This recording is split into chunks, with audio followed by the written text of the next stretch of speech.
The next item on our agenda is we're dealing with the events of the primetime programme last Wednesday week, where there was alleged issues of abuse of greyhounds. I'd like to welcome from Board Nagan, Irish Greyhound Board, Mr. Frank Nyhan, Chairperson, Mr. Denis, Healy, Veterinary Director, and thank him for coming forward to the committee today and to discuss the recent media reports on the abuse of greyhounds, and apologise for dragging you so late this evening. We had other issues to deal with earlier on.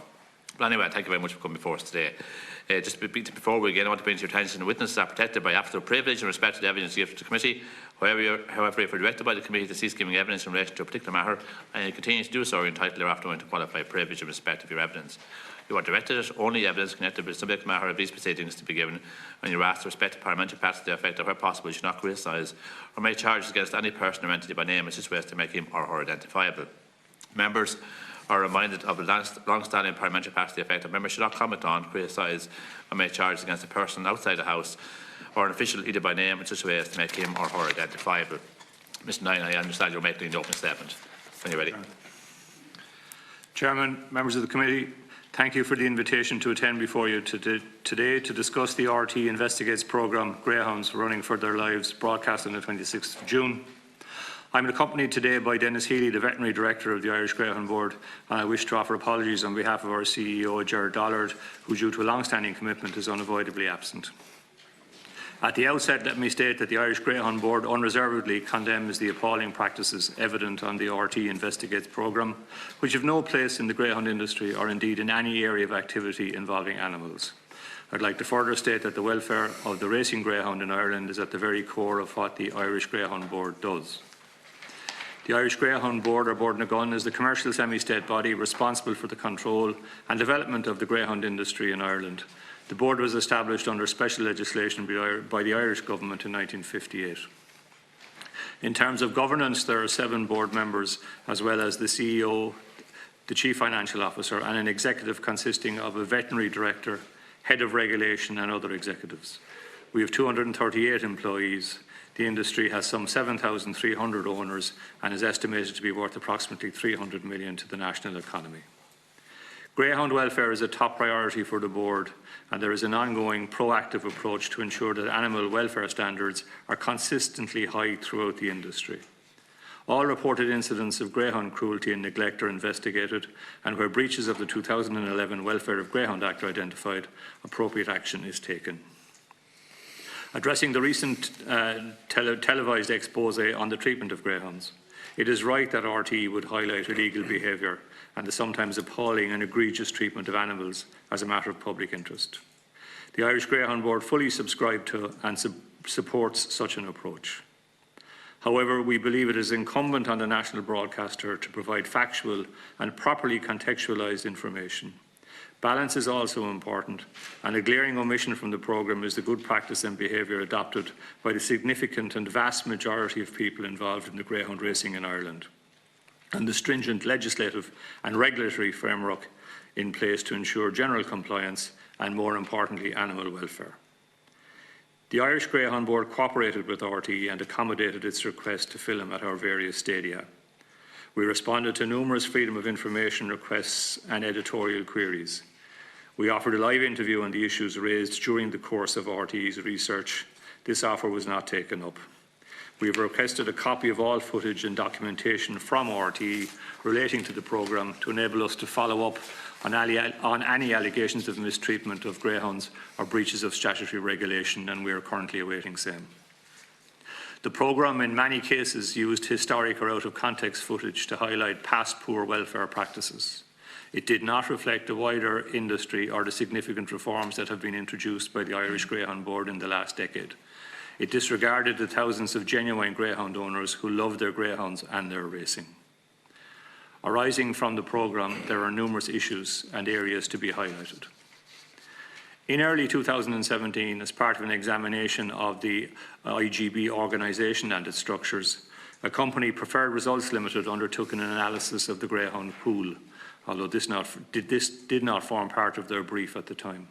The analysis covered 2013 to 2015 and a detailed study of the 2009 greyhound pool. The analysis was based on estimates and assumptions and lacked any empirical evidence base. This arises from the absence of a traceability system for greyhounds, which I will address later. The data assumes 5,987 unaccounted for dogs, and they assumed that these dogs were culled. The board did not accept the analysis as it did not reflect issues in the industry at the time, where it was proving exceedingly difficult to fill scheduled race cards with racing greyhounds. And I suppose for clarity I should say that the IGB does not accept that 5,987 greyhounds were culled. The greyhound racing industry of 2019 is an entirely different place to the greyhound racing industry of 2009, given the extent of reforms that have been made within the sector. The euthanizing of healthy greyhounds is not acceptable, and the board has recently taken measures to prepare a statutory regulation requiring that the euthanizing of a greyhound can only be undertaken by a veterinary practitioner. The IGB's responsibilities relate solely to the racing greyhound. It doesn't extend to cross breeds such as lurchers, which feature prominently in that programme. The programme highlighted EPO as being prevalent in greyhounds. The last recorded instance of EPO by the Irish Greyhound Board was in 2005. With regards to ear tampering, the board is very aware of the historic cases featured in the programme, one from over a decade ago and one from 2013. In 2016, the IGB made it a regulatory requirement and a condition of entry to racing that all greyhounds competing at licensed stadia were microchipped. This ensures that all greyhounds are identifiable and, more importantly, linked to an owner. Reference is made to only one disqualification order for doping offences. Under the 2015 regulations introduced by the board, a greyhound is automatically disqualified from racing when an adverse analytical finding is declared, and it remains disqualified until a clear test free from prohibited substances is returned. The IGB has made very strong progress in the area of doping and medication. This is an issue for all sports, but the enhanced regulation introduced by the IGB in 2015 and the successful defence of two High Court challenges to the IGB regulatory system in 2018 demonstrates that the current regime is robust. 5,288 samples were analysed by the National Greyhound Laboratory located at the IGB's office in Limerick in 2018. I welcome the statistic outlined in the programme, if it is the case, that 80% of animal remedies seized by the Department of Agriculture, Food and the Marine relate to the greyhound industry. This is a testament to the regulatory and integrity framework we have worked hard to achieve and implement. We have received excellent cooperation from the agencies involved, and particularly the Special Investigations Unit of the Department of Agriculture, Food and the Marine, which holds the regulatory powers in relation to animal remedies. Inspections of premises have involved IGB personnel, and the high level of seizures suggested in the programme sends a clear message to all that illegal substances or animal remedies are not tolerated within the greyhound industry. The early morning meeting at Kilcoan Park Greyhound Stadium in Waterford was featured in the programme, and it was presented that the addition of early morning meetings would further increase greyhound pools. This is incorrect. The early morning meetings substitute for existing meetings. Kilkenny now schedules racing on a Wednesday morning in lieu of Wednesday night, and Kilcoan Park schedules racing for Thursday morning in lieu of the previously scheduled race meeting on a Friday night. The programme outlines some appalling practices involving the treatment of animals allegedly in China. The footage in this case was very disturbing and first appeared on the internet in 2015. The practice was further reported in the Irish national media in 2016. The footage shown in the programme also displayed other breeds of dog. The practices outlined in the programme relating to live animals are absolutely abhorrent. Anybody who owns or has ever owned a dog was sickened by what they saw. The IGB's clear position is that export of greyhounds should only take place to countries that have a strong animal welfare code. I am satisfied that the greyhound community in Ireland have been utterly shocked at such practices and have heeded the strong advice by the IGB regarding export of any animals to such countries. The IGB or any Irish regulator is not responsible for the appalling attitude to wider animal welfare issues that may be evident in other countries. We will continue to do everything possible within our remit to prevent exports of greyhounds to countries that do not have acceptable animal welfare regimes. And I should point out that Ireland is not in a position to restrict exports to any country, but must operate under EU law and wider world trade agreements. In terms of the IGB spend on welfare, the false impression was given on the programme that €100,000 was the amount spent from the allocation of 16.8 million from the Horse and Greyhound Fund. The 100,000 is a specific contribution that the IGB makes to an entity that it has established to focus on the rehoming of Irish greyhounds, the Irish Retired Greyhound Trust. This contribution is additionally matched by a 2% contribution of winning owners' prize money, which in itself derives from the same Horse and Greyhound Fund. In 2018, the total income of the Irish Retired Greyhound Trust was $242,000. This does not take into account the overall spend of the IGB on regulation and welfare matters, which was just short of €2 million in 2019. We continue to expand our welfare function as a priority area under our strategic plan 2018-2022, and a further full-time professionally qualified welfare officer was recruited in May 2019. Since the airing of the programme, the board has met and has agreed a range of additional measures to further enhance the welfare schemes already in place, including its fostering scheme, and to assure both the public and the wider and responsible greyhound community that we take issues of welfare very seriously. Any party aware of any breach of welfare regulation or any inadequate or inappropriate practices relating to greyhound welfare should report the matter to the IGB for full investigation, and we have established a dedicated telephone line for that very purpose. In terms of looking to the future, the board is in the course of implementing a strategic plan, and at this point would see the key pillars to be progressed in the area of care, ownership, breeding, regulation, doping, medication, stadia, tracks and exports. Today I want to focus on the area of care. Further work needs to be done to bring the care and welfare of the greyhound to the highest standard possible. Care and welfare is the priority in all activity relating to greyhounds. It is our intent, in accordance with our commitment in our strategic plan, to maintain animal welfare at the centre of our industry, and to that end devise a 3-year transformative care plan for the industry. The primary responsibility for the care and welfare of any animal rests with its owner. The owner's obligations in this regard need to be reinforced and form a legal obligation for which the owner can be held accountable. The final passage of the Greyhound Racing Ireland Act 2019, for which this committee deserves great credit, provides a significant modernising of the legal framework and the first such overhaul since the Greyhound Industry Act of 1958. A key provision of the Act relates to the introduction of a traceability system for the racing greyhound, which has been sought for some time by the IGB. In addition to the provision of a traceability system for the racing greyhound, the board is also promoting a number of proposals as a radical rearrangement of responsibility and oversight for the greyhound and the care and welfare of the racing greyhound, as follows. Increased sanctions and strengthened notification requirements to the ICC, the Irish Coursing Club, as keeper of the stud book, to ensure that transfer of ownerships are promptly notified at time of the transaction occurring. In the medium term, a differentiation will need to be made between coursing and racing greyhounds, as two separate bodies have responsibility for those two different types of greyhounds. Provide for a levy at registration stage in the stud book to contribute towards a pension plan for the greyhound in retirement. All levies should be paid into a separate care fund to be established by the Irish Greyhound Board through a trust with external appointees to monitor the care and welfare programme. A levy on attendance income, prize money and a percentage of all sponsorship to be paid into the care fund. An immediate expression of interest process for the provision of greyhound care centres so that greyhounds can lead a healthy life after retirement.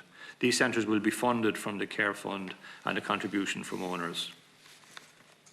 The IGB has secured an ever-increasing number of rehomings through the direct activity of and the indirect support provided by its established trust, the Irish Retired Greyhound Trust. 1,021 rehomings were achieved in 2018. An initiative is at an advanced stage of discussion with Greyhound Pets of America and Finding Loving Irish Greyhound Homes Together, which should secure a very significant increase in international rehomings. We propose engaging with the Minister in relation to a set percentage of the Horse and Greyhound Fund allocation being assigned to the separate care fund to cover the range of initiatives and actions outlined above and set out in our 3-year plan. Where it is necessary that a greyhound be put to sleep, then the euthanasia shall only be performed by a veterinary surgeon by use of lethal injection. This requirement should be extended to all greyhounds by way of an order under the powers contained in the Welfare of Greyhounds Act 2011. So we have drafted such an order for consideration of the Minister. We have commissioned a full analysis of and sought recommendations on the industry footprint of our industry for the future. This analysis is currently being undertaken by Indicon Economic Consultants, who previously reported on the greyhound industry, and we expect that this report will be completed in the autumn. In conclusion, Chairman, I wish to strongly emphasise that the Irish Greyhound Board is committed to stronger regulation of the industry and is committed to following up on any breaches of welfare or regulation within the statutory framework available to us. There is no place for cruelty or poor animal welfare practices within the greyhound industry, and we will continue to work with all agencies to eradicate such behaviour. We will endeavour now to respond fully to any queries of the committee, and if there is any follow-up required, we will be happy to facilitate any such requests. Thanks, Chairman. Thank you very much, Mr. Nyhan. Now I have more members have indicated. Deputy Cahill is first to indicate. Thank you, Chairman. First of all, I'd like to welcome the Chairman and representatives of Board Nyhan here this evening. I suppose, you know, the programme that we saw last Wednesday night week was a very disturbing programme, and for those of us who love our greyhounds, and love our dogs, it was a very disturbing programme. And I think no one who loves the sport of greyhound racing or loves the animals would hold with any of the practice that we're seeing on the programme. And I watched it with a group of individuals, and to a man, to a person, we were all horrified by what we saw, and those actions can't be condoned. And I suppose, you know, we're here tonight to discuss the greyhound industry and Board Nyhan. The programme definitely shook public confidence in the industry, and I welcome the presentation by the Chairman tonight and the ongoing actions that are being taken and were being taken by the Board. Just, you know, it's that these actions didn't start on the Wednesday night of the programme, so I welcome them. But, you know, the Board has a job of work to do now, and a serious job of work to do to restore public confidence in our industry and to show people, you know, that dogs are well looked after, are well cared for. And just, you know, the programme, and I'll talk about RTE in a few minutes, but the welfare of dogs, and, you know, the vast majority of dog owners look after their dogs extremely well. But I think, you know, to restore public confidence, we have to establish, and there needs to be a database established the same as we have for bovines. And we have to have a very accurate database, and there can be no room for, you know, any errors in that database. And that if an inspector walks into a kennel, that he will know that there should be 5, 6, 7, 8 dogs in this kennel, whatever amount it should be there, and that they are recorded and that they're in a logbook for that particular kennel. And if a dog is moved on, or a dog is sold, or, you know, a dog if he does get badly injured and has to be euthanised, that all those actions are reported within a 7-day time period to the relevant authorities. You know, I think that's essential. And, you know, there's figures quoted here in the statement that, you know, are being, you know, that were mentioned in the programme. Virtually 6,000 dogs unaccounted for. And the Chairman there has said that he doesn't agree with the figure. But I think the time has come where we have to be able to account for the dogs, and we have to show the public exactly where dogs are and have them properly accounted for. So I think, you know, that is something that needs to happen. And I suppose the export of dogs, and, you know, I suppose the sale of dogs in this country is. It keeps the financial side of the business going, and without export of dogs, the industry wouldn't be financially viable. But I suppose, you know, this committee, and we framed, you know, legislation here in the last couple of months that went through the Dáil there in late May. I think it was one of the days in late May. And, you know, the Attorney General's advice to us at that stage was that we couldn't control the export of dogs to country. You know, when a dog went to the UK, that we had no control there of where that dog finally ended up. But I think this is an issue that we're going to have to address. And if a country that a dog goes to hasn't the proper welfare standards, we have to try and get some mechanism to stop dogs reaching those countries. Now, you know, I think department officials should go to countries. You know, I refer, I suppose, particularly to Pakistan, where, you know, there is a market for dogs, and to see what exactly are the standards there, and if the standards aren't up to the standards that we have here in this country, you know, we should try and find a mechanism to prevent the sale of dogs to that. Now, how that can be done legally, I don't know. I suppose we're going to have the added complication that the UK is going to be, you know, it looks virtually certain they're going to be outside the EU in a couple of months' time, and how we can oppose our will on the UK dog owners. But, you know, the UK have a very good record as regards dog welfare and animal welfare in general. And I would hope that with negotiations with the relevant authorities in the UK, that there might be some mechanism got to control the export of dogs, or to ban the export of dogs to countries where welfare standards aren't up to standard. I suppose one of the most disturbing aspects in the film was, you know, dogs being dragged into an ackery and then being shot. I think, as has been rightly said, that has no place whatsoever in the industry. Any dog that, for any dog that has suffered a severe injury and has to be euthanised, that has to be done under the control of a vet. And, you know, I think there can be no circumstances where we can condone the putting down of a healthy dog. And I think that's something which I think everyone in the industry accepts and has to be done. And, you know, this is going to cost, you know, welfare, and there has been increased money going to welfare over the last number of years. But I just see in the report there is, you know, percentages of different sources of income is going to be devoted to the care of greyhounds going forward.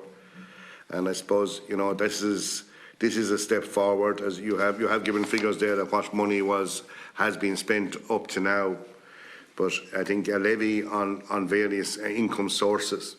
And I would even suggest that the hospitality, most of our greyhound stadiums have restaurants, and I would even say you have service charges in a lot of restaurants for different things.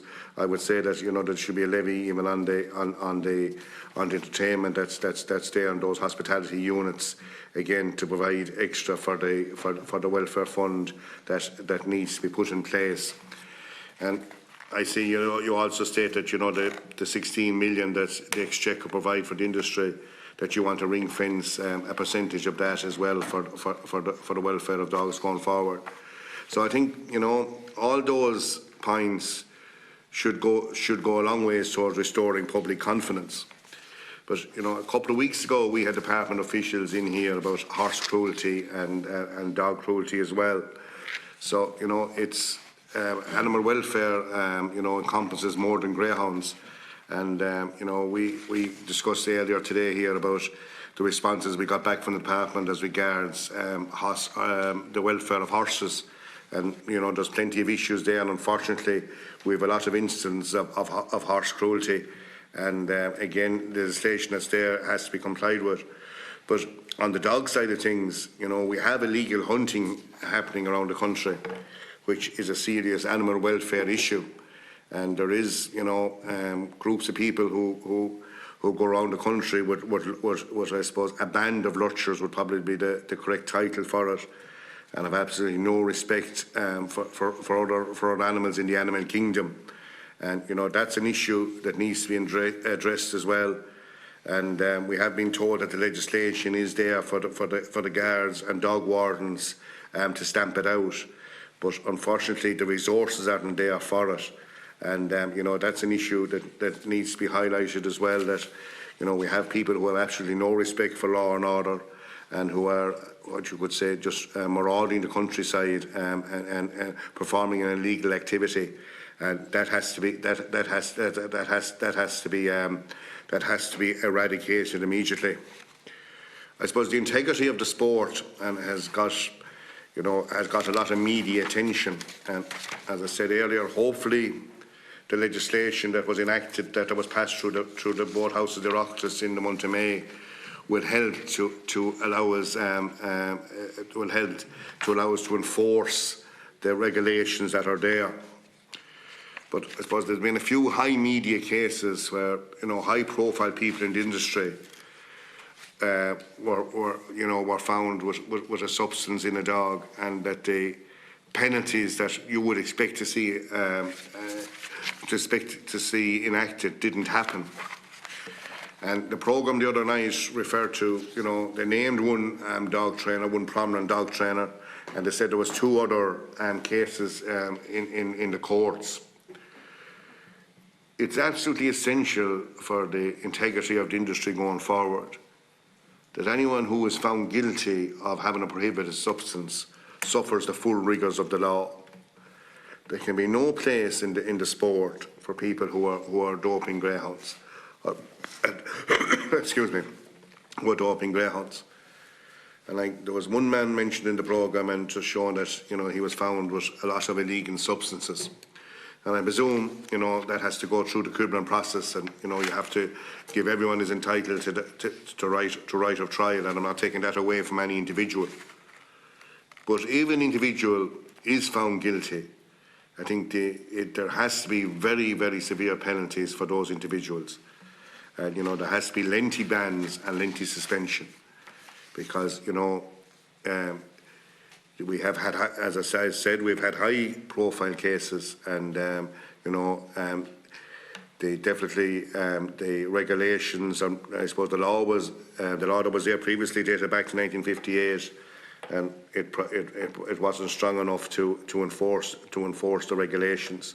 But we have passed fresh legislation now, and the public out there expect and demand that anyone who is found guilty of acts of doping will be fully dealt with, and will suffer suspensions and I suppose put outside the gates of the sport. We've seen it happen in our racing industry, where high-profile trainers, when they were found having illegal substances on their premises, suffered lengthy suspensions. And the same thing has to and must happen in the greyhound industry. So, as regards the programme itself and the balance of the programme, the one thing you'd always see when footage is being shown, or you'd most of will see that the date of that footage would be shown. And I thought it was strange for a programme that they didn't say what date these activities, these clips happened on. But leaving that aside, the clips did happen, whether they were recent or 10 or 12 years ago, they did happen. So we can't argue with that. But I think in the interest of fairness, the time and when they happened should have been on the programme. The other thing that I would have been disappointed with is, for balance, that the opportunity for a representative of board Nyhan to contribute to the programme was denied to the board, and that has been clarified for us here, that the offer was made and it was denied. And I think in any programme, to get a fair and balanced view, both sides should get a fair hearing, and I think that was misfortunate that didn't happen. But as I said, I am a dog owner and I enjoy my sport. But I want to be part of a sport that can hold our head up high and say that this sport is run correctly, and that welfare issues and integrity issues are addressed fully.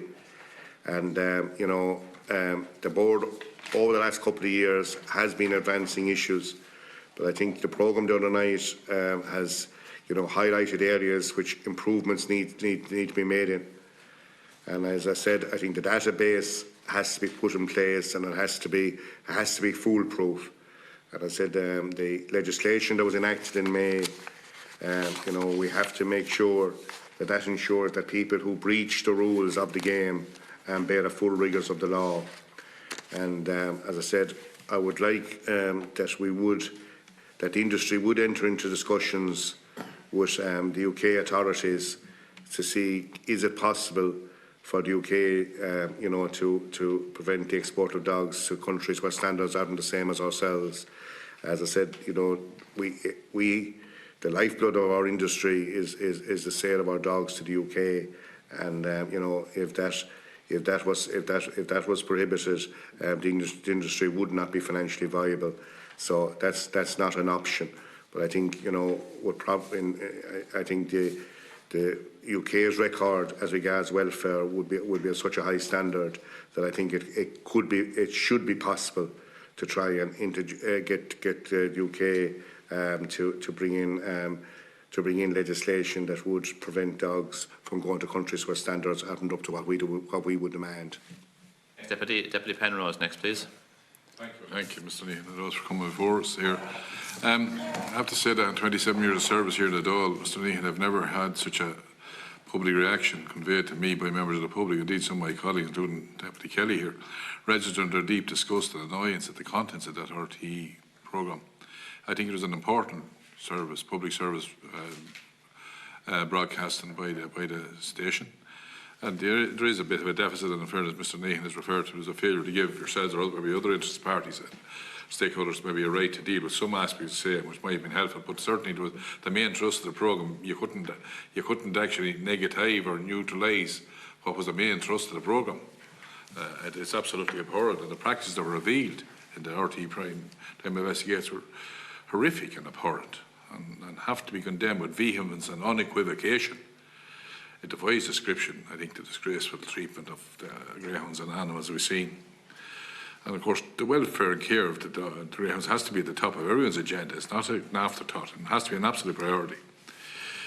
All illegal behaviour has to be rooted out, Mr. Nyhan. And I said here the last time on behalf of the Labour Party, and I spoke on behalf of our parliamentary party, we have always supported the granting of monies to the horse and greyhound industries.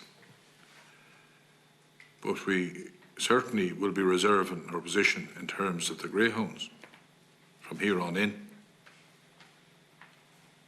And it's not a decision taken lightly. We're rural people. We know how important it is. But 16.8 million, and I said this before, and 68, there's 80 odd million, 84 million, between two industries. And that, there'll be a lot of children out there who can't get orthodontic treatment.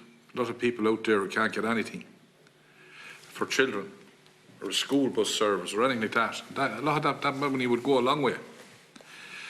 And, we're getting to the point there now where these questions are being asked by members of the public, and we have an obligation, a fiduciary obligation to raise issues. And certainly it's something, and I did say that the last time, and we were here discussing the Greyhound Bill, which I had a significant input into with our colleagues here, that I thought that this industry was dancing to the last chance saloon. And I see, this programme would certainly say that maybe it has passed the last chance saloon. But anyhow, all illegal behaviour has to be rooted out without fear or favour. It doesn't make any difference. Wherever it falls, those who absolutely act in a disgraceful and abhorrent way have to be rooted out. It's impossible to say how could a dog be subject to such acts of barbarity, or any animal, or anything. As I said, we spent a long time dealing with the welfare and probity, and dealing with this bill, and the focus is on welfare, top and probity, and integrity, and indeed governance aspects. Now, there's lots of people in your industry, Mr. Nyhan. There's nearly 240 full-time employees.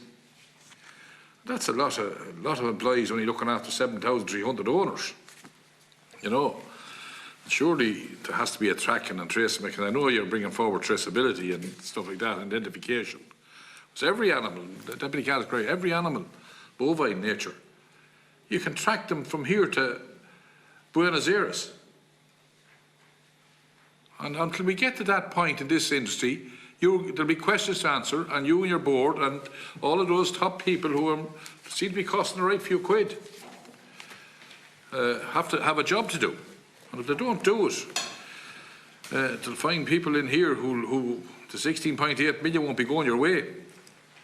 So I think this has always been out. So if there were significant, those deficits and those defects and all of those abhorrences and cruelties are identified, if there's any aspect that law, the Greyhound Bill, Ireland Bill, if that's any aspect has become apparent since it was passed, which is only signed by the President in May, there should be identified quam Cahill and let us know. And there should be no hiding place for anybody who dopes greyhounds or acts and a maggot found in possession of illegal substance, and significant penalties and fines. If the legislation is not there, this should be provided for, irrespective of the identity of the transgressor. They'll get their day in court, but if you put up fines and a punishment regime in place, deterrence is an absolute critical aspect of all this. Now, in relation to a number of points, I know what you said, that 80% of the remedies seized by the Department of Agriculture relate to the greyhound industry and used as a testament to the regularity. Of course, that's a point. But the converse of that is also true. And I think you'd have to agree with you, I have to put to you. The converse of that is true. 80% is arriving from the one area. That means that 20% of animal remedies must be only arriving from the other sources, which are massive. I mean, you know, look, with huge numbers, over 1 million animals, and the other sources. And you say we've only, what many, 7,300 owners in this area, and we get 80%. So that's, when I take your point about looking at it, it indicates a degree of significant regularity and integrity work. The other thing is, there's somebody with some sort of substances, remedies or drugs or whatever they are, that are transgressing. That's a horrific statistic, if you were to put it. Now with exports, I was here and I raised it, and indeed Deputy O'Sullivan was here, we raised it and we pushed it and pushed it. And what worries me about officials is, no matter how hard we pushed, because the contents of that programme in relation to China and all other places, Malawi was it? Yeah. Macau, that was available months and months prior to our bill coming here. So it was real evidence, not some airy-fairy stuff, it was there. And we should have taken a lead. Okay, you can talk about European law, but somebody has to take a lead. The European Commission comes forward all sorts of stuff, and some of it we don't like, but we're loaded up with it. We should have taken a lead and put in place strong legislation to prevent exports to countries which have totally appalling and gruesome welfare records and practices. And, you know, I was disappointed with that. That was one aspect of the bill, a massive lacuna. And, you know, there's proven that there's welfare regimes that are, look, at best, you couldn't describe them as anything but certainly not in accordance with any welfare priorities, or absolutely barbaric in times.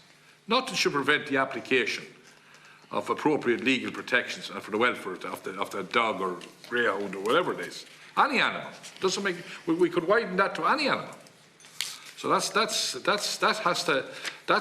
that's a lacuna in the law that has to be brought back here and tackled without straight away, and the Attorney General has to be brought in, or the government has to step on the thing and get the Attorney General. Now, some of this report, and you've made your pitch there, in fairness, it's well made and well put out, but, you know, my colleague here, Deputy Kelly, back, I think a few months back, he's raising a number of issues in terms of this report that was prepared for you is by Preferred Results Limit. You know, and one of the problems that your industry has, Minister, or Mr. Maureen, and I only refer to you, I know the board, the industry said, it's always reactive. It's it's always reacting to some crisis or something, rather than being proactive. But that is all the signals of somebody being asleep at the wheel. You know, so I mean, that's the, we worked at that Greyhound bill. It was here for the guts of 3 years. As far as I can remember, about 2016, we started to kick this about during Andrew Doyle's time, the minister. He's now minister. So you should have been ready to hit the press button the minute the bill was signed by President Higgins. But then you had to wait, and as soon as this come out, you were away out of the traps, to use it. But I want to go back to what was exercises my colleague Deputy Kelly, who is fairly sharp on those things. I want to know now, when did the Irish Greyhound Board commission the report by the Preferred Resource Limited? Did you inform, or your predecessors or whoever, inform the department when they were commissioners? And when did the department see the report? Now, considering now this report come into being, which seems to have had a significant input into this programme, when was that report finalised? And more importantly, when did the department see the report? Or when did you tell them about it? You say there, which is very interesting, and I want to be fair to you. Preferred Research undertook analysis of the Greyhound pool and this did not form part of the brief. Well, I want to know, what was the brief? What was the brief given the Preferred Results Limited? What analysis did you ask them to undertake? Or what were the charges for carrying out at all? Because this, you said, we'd like to know what brief were they given, what analysis were they asked to do, what aspects of the industry were they invited to examine. Because there appears to be a little part of it that went outside the brief according to yourselves. And the minute that went out, lo and behold, what you've done was, you threw it in the bin. And here's a report that was commissioned by yourselves. And remember, you certainly long now after selling Harold's Cross to clear up things. Here's a report. I want to know how much that report cost. You've commissioned a report, it costs money, and you threw it in the bin. Well, now, there's reports prepared every day of the week for people here and for everywhere else across the country, and if they don't like some element of the report, they don't throw it in the bin. Just because you don't like an aspect of it, you publish it. Because you're in a different position than a private company, although they're accountable to the shareholders too. But a big shareholder, even if not nominated share, is the Irish taxpayer. And they paid for the report. So they should be entitled to see what the contents of it was. So, you know, why was the report commissioned and not published? Even if your board disagreed with it. And the only figure they could disagree with is the almost 6,000 unaccounted for dogs. And of course that's a reflection on everybody, because not having a system of identification or tracing or anybody else. So those are important issues that has to be we have to get the answers to, because in order to be supportive of any more monies going to the greyhound industry, we want answers for those, because they're part of the 16.8 million package in terms of the money that's going in. We have to find out how much those things cost and why were they not published. Okay, thanks to Deputy Penrose. Maybe it is that there were two lengthy questions. I might come back to the board. Mr. Nyhan now, first of all. It's okay. Certainly. Dealing with the 80-20, Deputy, first, if I may. The 80%, my understanding is, comes almost entirely from one seizure. That seizure was initiated by a report from the Irish Greyhound Board to the relevant officials from the Department of Agriculture. And that's how the seizure occurred. That's why it's 80%. I would say that it is because of the proactive role of the Irish Greyhound Board's officials that the figure is 80-20. In relation to the report, the preferred results report, I understand it cost somewhere in the region of €125,000. That was the cost of the report. I think it was commissioned sometime in 2017. It certainly reported in 2017, and the Department of Agriculture were informed of the report in May of this year, I think. The part of the report that goes outside the request, the report was to be on the organisational structure of the Irish Greyhound Board, and there was a report on that. The part of the report that went outside that was a dog pool analysis. We didn't agree with or understand the conclusions reached by Preferred Results Limited in respect of that. Quite frankly, we think they're wrong. They were based on, they analysed the dog pool from between 2013 and 2015, and they used breeding figures from 2009, and those figures were incorrect.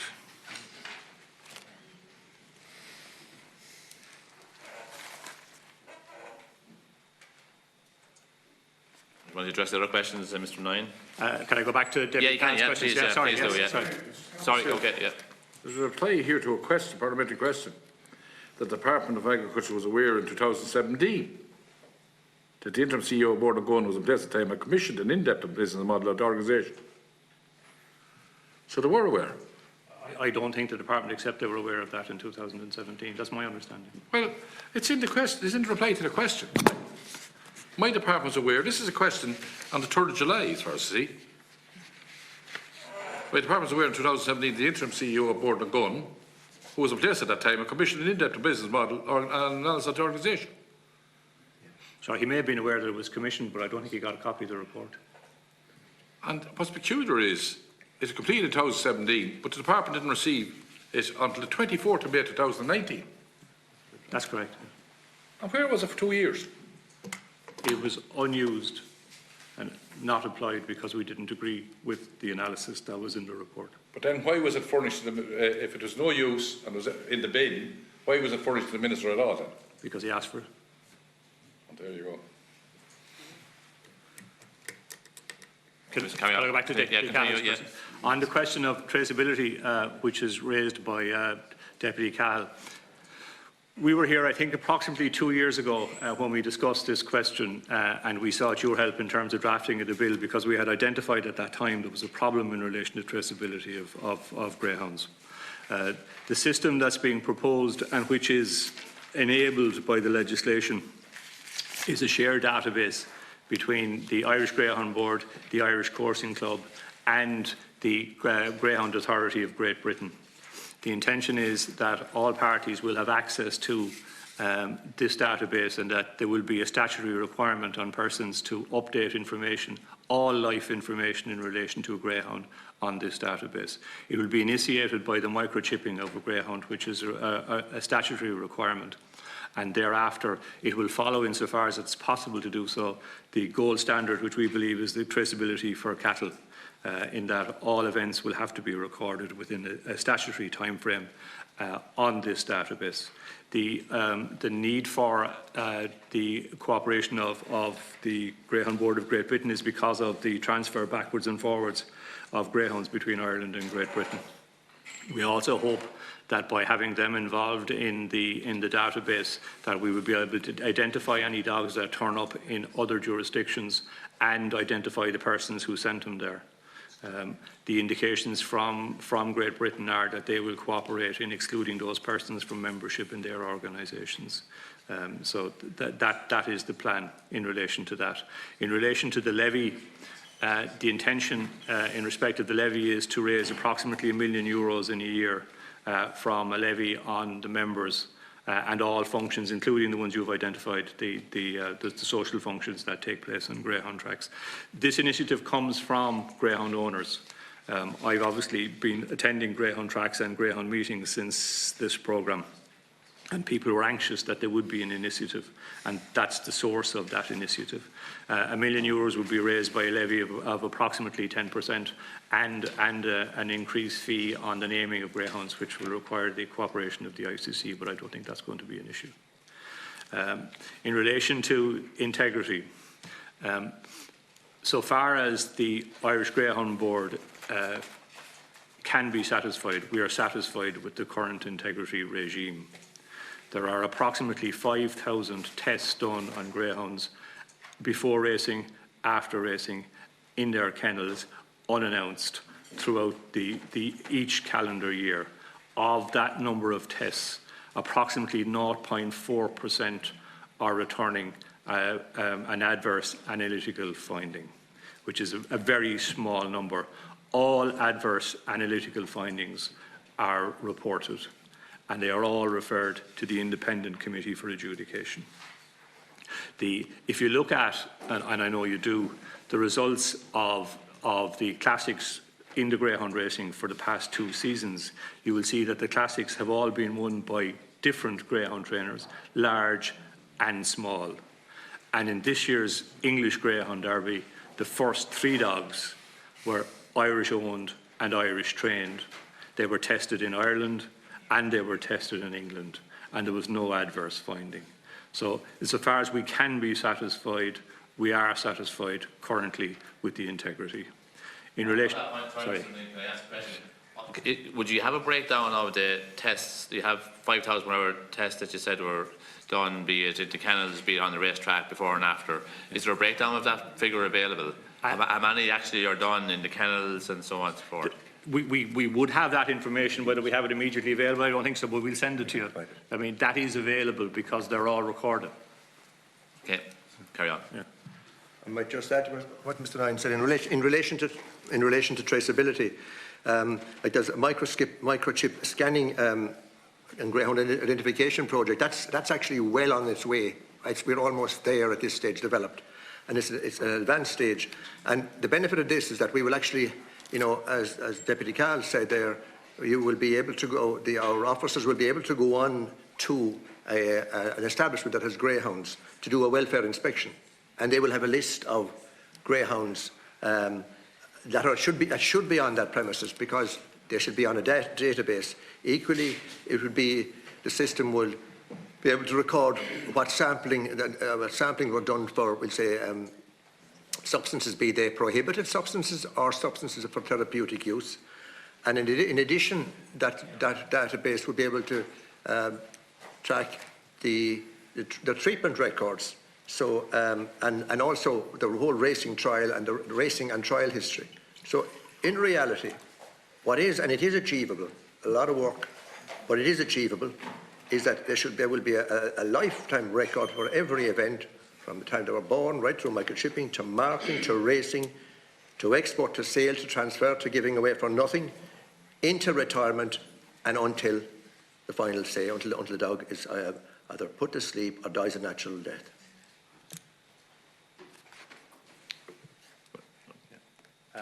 I think that covers questions today. Okay. As a matter of interest, Mr. Nutt, do you think the legislation that was passed and signed by the President in May is strong enough at the moment? Yes, I think you've given us the tools to do what we need to do. We had a meeting last Thursday with officials from the Department of Agriculture, Food and the Marine.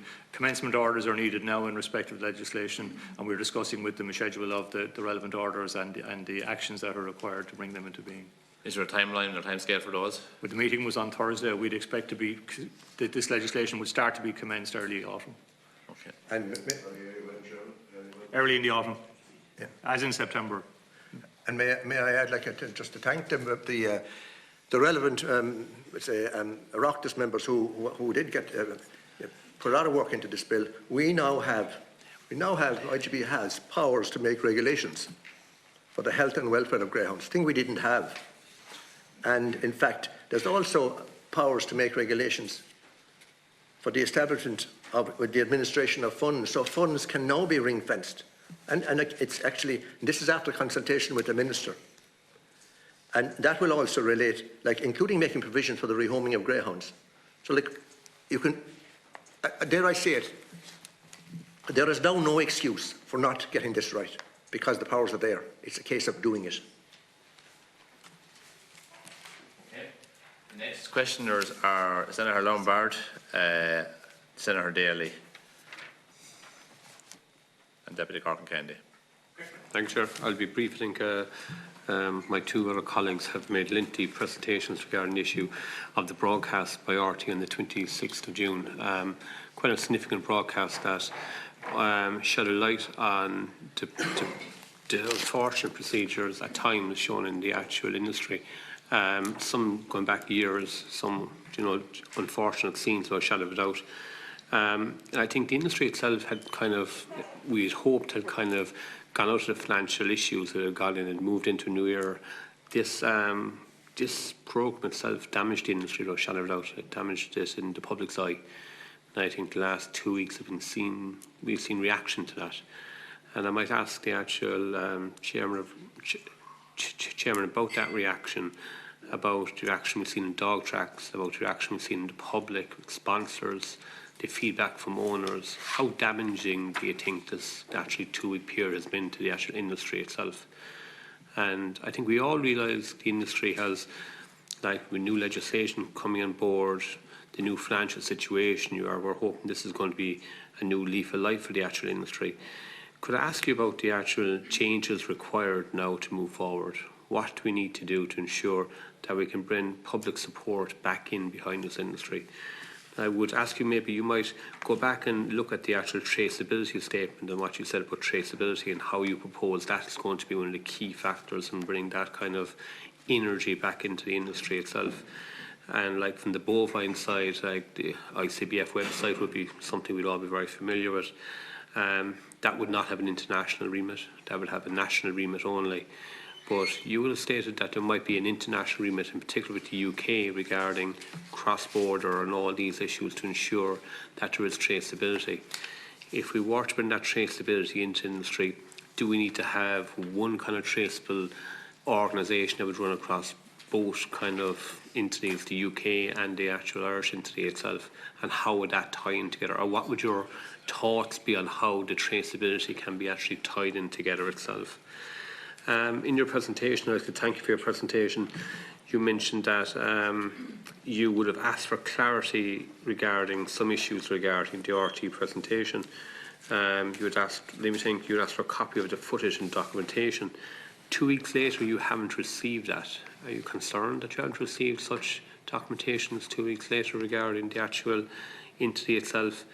And what legal powers do you have in this regard regarding mistreatment, issues pertaining to this? Where do your regulations stand in regarding these issues, and where do you go when you get this information itself? Are you a body that can pass on the information to the relevant authority? Are you the authority that investigates? You might elaborate what you'll do when you actually get that information itself 2 weeks on from when the actual proposal was, the programme was made. Regarding the actual the difference in data, the 5,987 dogs unaccounted for, it's a significant figure, and I think that kind of rings in the brain. And I think the programme, and it's a very cruel programme and very graphic as well, would give you the idea that the dogs were, unfortunately destroyed.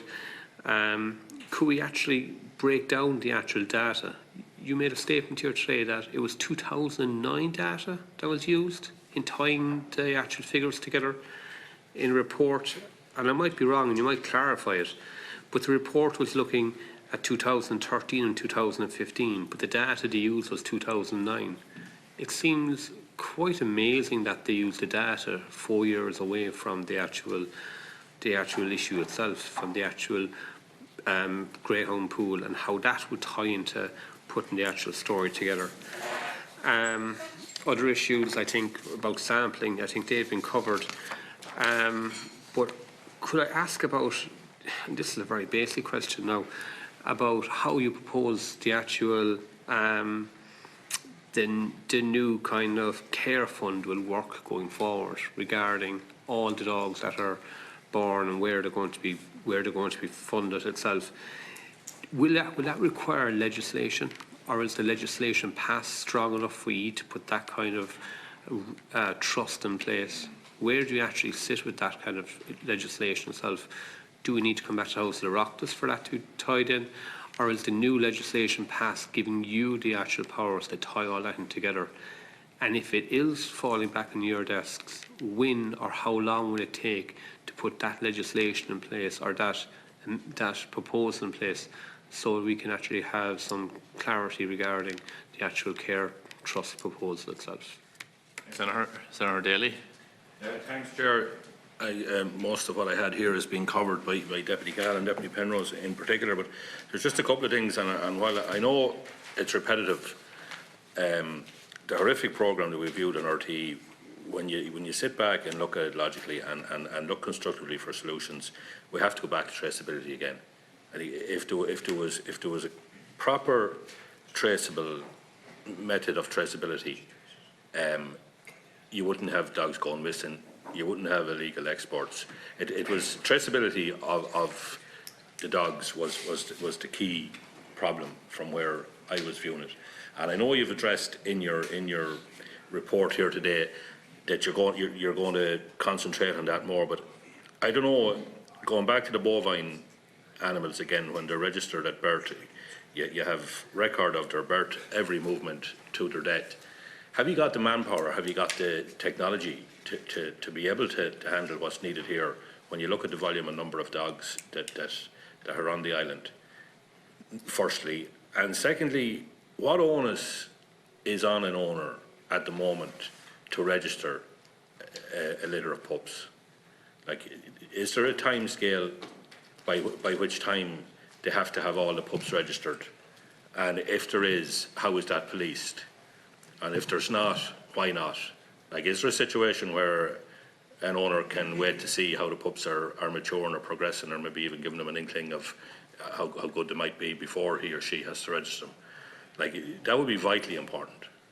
As I say, going back to the bovines, calves have to be registered within 2 weeks or whatever. You know, is that the same with the greyhounds? And in what you're proposing, will you be actually able to enact what you're proposing? And I just want to ask, going back to the Greyhound Racing Act, which has been mentioned, was only signed by the Minister in May. In your own opinion, that's the Greyhound Racing Act 2019. If that was a Greyhound Racing Act 2014 or 2015, what would have been different on the programme that we all viewed last week, in your opinion? What could you have changed that wouldn't have got the hearing that it did? And in conclusion, I just want to ask the board, you advertised recently for 2 stipendiary steward welfare officers. I'm led to believe you only employed 1, and there always had been 3, and there currently is only 2. Now, do you not think, in light again of what we viewed on the programme, that the 3 should have been maintained? And why is there only 2 where there was 3? And what will this be addressed, or what action is the board proposing to take in this regard? Thanks, Chair. Thanks, Senator. Deputy Corcoran-Kennedy. Thank you very much, Chair, and thank you both for coming in here this evening. I just wanted to ask a couple of questions. You mentioned that you have a helpline, a free phone number. You might let us know what that is, because I know that the Department of Agriculture have a helpline for people who want, in confidence, talk about perhaps any, animal welfare issues. And I'm just wondering if it'd be helpful to tell us what that is. Just in relation to the export that was referred to there, in relation to the countries such as China, can you tell me if there's a licence required? So if I have a greyhound and I want to export it, what's the procedure that I go through to do that? And the other question I have is in relation to whether trainers are licensed, or how do you become a trainer? I noticed that you mentioned that you have the new race management system that was put in place last October, and I was just wondering if you've evaluated that yet, or how is it working? There's been some public discourse about withdrawal of sponsorship, and how do you think that's going to impact on your business going forward? If dogs are being doped, what's the what's the word I'm looking for? How do you prevent that? I mean, do they have to get blood tests in advance of a race, or is it just detection? If suddenly a lad is whizzing around the track, having failed miserably for the last 6 months, or is there something that will prevent somebody before they ever go near a track to indulge in that? The other thing I had was, you mentioned there about the lurchers in your presentation, and you were saying that the responsibilities don't extend to lurchers. And do you think that the programme was, in a way, kind of dragging you into the lurcher scenario, or what? Just the fact that you mentioned it, I was just wondering about that. Also, how are greyhounds identified as being microchipped? Because I see here that it is a regulatory requirement. So do you do that? Is there somebody there identifying it at every race meeting? And the other one then is about the comment from the report by, can't see the name of them there now again, preferred results, about the fact that the industry is failing from a commercial and regulatory point of view. You know, what was your response to that? Okay, thanks, Deputy. Maybe Mr. Nyhan, if we go back to you now at this stage. Thank you. If I go back and start with the questions from the beginning, I suppose, and the first question related to the damage to the industry and the public eye. Yes, of course, the industry has been damaged over the last 2 weeks. Anybody who watched that programme, whoever owned a dog or any other animal, would have been horrified. I mean, probably most people here are dog owners. I'm a dog owner, as it happens. They're basset hounds, not greyhounds. But anybody who ever owned a dog would be horrified by what they saw. And insofar as that relates to the greyhound industry, it of course is damaged. The manifestation of that damage has been in relation to the withdrawal of a number of high-profile sponsors. They've all been on the news. And it's understandable why people would have withdrawn their sponsorship. Fortunately, that has been confined to a number of sponsors. A large number of other sponsors have stayed on board. We are talking to sponsors about a changed model of sponsorship. Essentially, we're going to invite sponsors to become involved in the care aspect of the industry.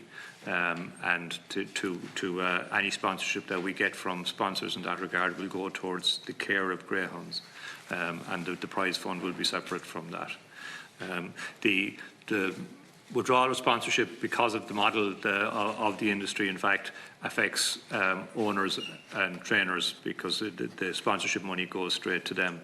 So the loss of that money is a loss for them in that regard. But we would hope that with today and with other meetings we've been having, that we would might possibly stem that tide. In relation to the traceability, we have a meeting with the British authorities in this month in July in England to discuss this whole question. The new traceability model will require the cooperation of the Irish Coursing Club and ourselves, and I don't anticipate any difficulty in that regard, because both bodies are addressing this question. We would hope that we do currently have the manpower and the technology to implement this system. What it requires is joined up thinking rather than any massive investment in terms of people or technology. The current system, whereby some life incidents are reported to one agency and some life incidents are reported to another agency, just doesn't work. And I think there's an appetite amongst all of the relevant bodies to get this done, and in a short period of time. As I said, the meeting with the UK is in this month. I would expect us by September to be in a position to lay out how this is going to happen, and it should be happening in or around then. In relation to the preferred results report, they were analysing the figures from 2013, 14, 15, but they used the figures for litters from 2009, and they extrapolated forward. What happened, in fact, was that there was a decline in the number of litters between 2009 and 2013. We were in the middle of the economic recession at the time, so the basis was incorrect. To be fair to them, they could never have got that correct, because there are too many incidents where there was no proper recording of greyhounds for anyone to be able to do that exercise properly at the time. Sorry. Is it possible to know how many greyhounds there is in the country at the minute? I can tell you how many are currently in the pool with the greyhounds. As of the moment, there are 3,600. 3,000? 3,600. And in the year 2018, there were 2,344 litters. We send about 6,500 greyhounds to England every year, and there are about 2,000 greyhounds coursing. So they're the current figures in relation to it. In relation to this Penrose steward, Senator, I don't know the answer to the question. It's an executive function, but I'll find out for you. I wouldn't disagree with you that I would have thought we should have our full regulatory team in place at the present time. In relation to current reporting methods, there is a statutory requirement on people to report life events with greyhounds. But there's no proper method of detecting whether they have done it or not, and generally speaking, by the time it is established that they haven't, it's out of time to prosecute them. So the current regime in that respect doesn't work. If you look at the fines on the spot that are handed out by our stewards, quite a few of them are for failing to do things like report a change of ownership in a greyhound. But they're not happening often enough, and the fines aren't enough by increased fines under the new Act. We have much more authority to increase the fines. And we have the overriding authority under the new Act that if people bring our industry into disrepute, there are extremely heavy penalties for them in relation to their future involvement in the industries.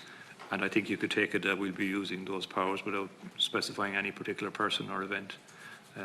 But if you've given us the powers, we intend to use them. Sorry. Might I add, in relation to, like, it's all we can talk about traceability, and we can have traceability, but unless it's enforceable, it's useless.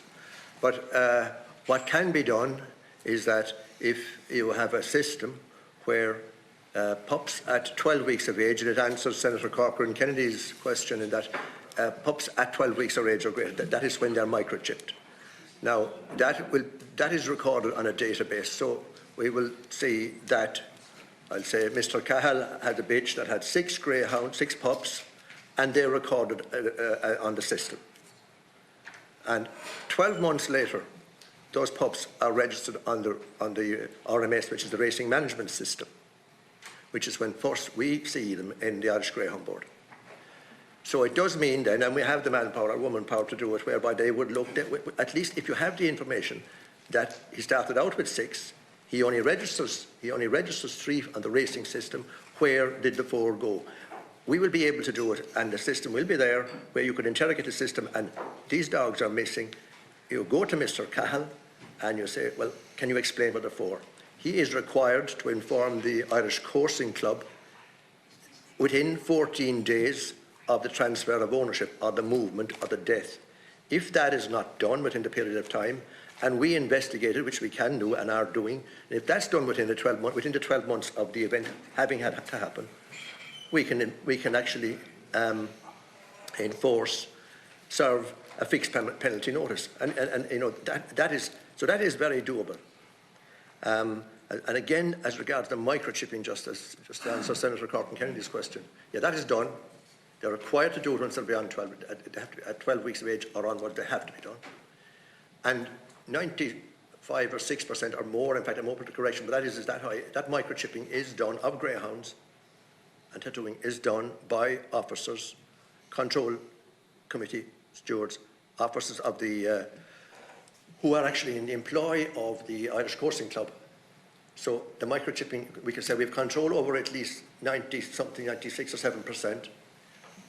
Through MicroDog, that's the database. There are 1 or 2 other national databases where if a vet microchips, they may report them to that. But there is still, you can still access, you can access 100% of, and That is, that's the baseline, that is the start line. There's a question in relation to the knackeries. The question was asked, was it Senator Daly, as to who has the legal powers. Currently, and I worked in agriculture for 20 years, currently the Department of Agriculture, under the Animal Byproducts Regulations, enforce the regulations. They visit, oversee disposal of animal byproducts, and in fact, to the extent that greyhounds fall into what they call Category 1 material, and in fact, they can only be disposed of in a certain fashion. It's up to the Department of Agriculture to ensure that greyhounds that are euthanised are disposed of in the fashion they're required to be disposed of, and it is under their remit. So that's really what I have to say about that. Deputy Corcoran-Kennedy was also asking about the methods of detection. Essentially, their urine testing is the standard method of detecting drugs in greyhounds. If on occasions blood sampling, but generally speaking, it's urine testing, and that's done either before a race or after a race or in a kennel visit. If anything in the running of the dog causes concern to the stewards at the meeting, then they can ask for additional testing. That's how it's done. And I'll add to that in that we have quite a close working relationship with the Special Investigation Business of Agriculture. Also in the employ of IGB is an integrity officer who is a retired Garda detective. And we act on intelligence. A very high profile case which hit the news there only 2 or 3 years ago. I can say it is in County Kilkenny because it's in public domain. It was as a result of intelligence from our colleagues in the Department of Agriculture that premises was both visited by a joint inspection, and IGP targeted greyhounds in that and had for sampling. And unfortunately, well, I suppose maybe it was what was found was prohibited anabolic steroids, Ben Johnson anabolic steroids. That's what I'll call them, stanozolol. So, and again, there is a working group, what they call a MIDAS working group. Basically, it's a group that meets 2 or 3 times a year, where intelligence is shared. So that's shared by officers of agriculture. It's shared by the Irish Sports. So it sits in the Irish Sports Council. The head of the state lab, the head of the Irish Greyhound lab, the head of regulation in the Irish Turf Club, which is now the Horse Regulatory Authority, the chief vet in the Horse Regulatory Authority, and I could go on. So like there is, and that intelligence is shared. It's not published because it's intelligence, but it is used to target, and we have done so, targeted suppliers of products into both racing industries, and that is how the 80% of the medicines happened to be found in a greyhound kennel, because it was of excellent intelligence that was shared. And sorry, Deputy, you were asking me for the number, the helpline number. This will be in the national media over the coming days, but it's 061 448 100, 061 448 100, but it'll appear in the national and finally, Deputy Corcoran-Kennedy, Senator Corcoran-Kennedy, in relation to how do we target sampling. So there's random sampling at every racetrack. Every night there's racing. And for the bigger competitions, we would sample. It would be pre-racing or post-racing, or maybe all competitors in a competition. And in fact, there would have been, in the week before the finals or semi-finals of major competitions, there would be visitations and sampling at the premises of those greyhound owners, including on Sunday mornings, and it's unannounced. The question, Mr. Nyhan, is there a licence required to become a trainer? Yes, there is. Yeah, and the licence can have conditions attached to it. And it's an application to the Irish Greyhound Racing Board. Yeah, there's a training regulation, there's trainers regulations there since 1961, which have some amendments. It's under those regulations that a licence is required for both private and public trainers. Have any trainers lost their licence in more recent years? Many trainers, sorry? Lost their licence in recent years? Not while I've been, For any reason or other? not while I've been on the board. No. Not that I'm- Oh, sorry, there is a licence required for the export of canines. There's a department for legitimate export of canines. There is a licence required. Yes. It's issued by the Department of Agriculture, is it? Yes, in fact, that is outside our remit because it's the Department of Agriculture officers. They issue what they call BALI certs, and there are health certs, and those animals have to have certain vaccinations, which rabies, in fact, is mandatory, and that is all certified by the Department of Agriculture officials. But again, I will allude to the new Act, because under those regulations, under the export of animals regulations, there is no requirement to record other than the fact that it is a canine. It could be a Shih Tzu, it could be an Irish Wolfhound, it could be a Greyhound, it could be a Lurcher. But there is nothing on the traces that says what it is. Under the new regulation, in fact, we will be able to have a regulation which will will require that the actual breed is recorded, and then we'll be able to say, okay, of the, they call a figure, 200 dogs or 2,000 dogs that were exported last year, that such and such. This was the number of greyhounds, because it will be required. Okay. All right, we'll move on to the next questioners. Next questioner is the Deputy O'Sullivan and then Deputy Kelly. Right. Thank you very much. And I'm always glad to acknowledge positives, and I think there were positives in the statement that you read out here tonight. But I really take issue when you say that it's almost like, well, the lack of regulation before the 2019 Act allowed all of this abuse and neglect. And it was almost like, well, we're going to do it now in 2019 that we have the regulation, but we were not under any obligation to care about greyhounds before the regulation. And I would make the point that, excuse me, there were breaches of the regulations that were in place, the few that have been brought to your attention over the years. And very little was done about it, and in some cases nothing was done. So my first question really is, can you be trusted to do the work now on animal cruelty and abuse to greyhounds that you have allowed to continue? And I'll just give a couple of examples of that. For example, one dog tested positive 3 times for cocaine, and yet it was invited to the Night of Stars, and the same dog was nominated for Greyhound of the Year. There were breaches of sales regulations that have been brought to your attention also over the years. And on the export of greyhounds, I would refer to a letter that you got back in 2016, which referred specifically to 9 Irish greyhounds who arrived in separate shipments in Macau. They were all Irish registered greyhounds. And the letter also referred to another attempt to export 24 greyhounds from Cork to China via Heathrow, but they were turned back at Heathrow because of the poor conditions in the cages and also due to other concerns. And back then also, ISPCA, Dogs Trust, Irish Blue Cross had also made statements that any dogs going to China were going to face certain death. Now, I don't hold with that, we can't stop them going to China. Other countries did. Italy and France did. Australia did. The United States did. They won't export their dogs to countries that don't have animal welfare regulation. But my point is that you were being informed of these exports at that time, and we didn't even get a letter of condemnation about this, never mind do anything about it. I'd also refer to, there was another instance where there was a fine of €800 for an owner because of forgery and failure regarding the transfer of ownership.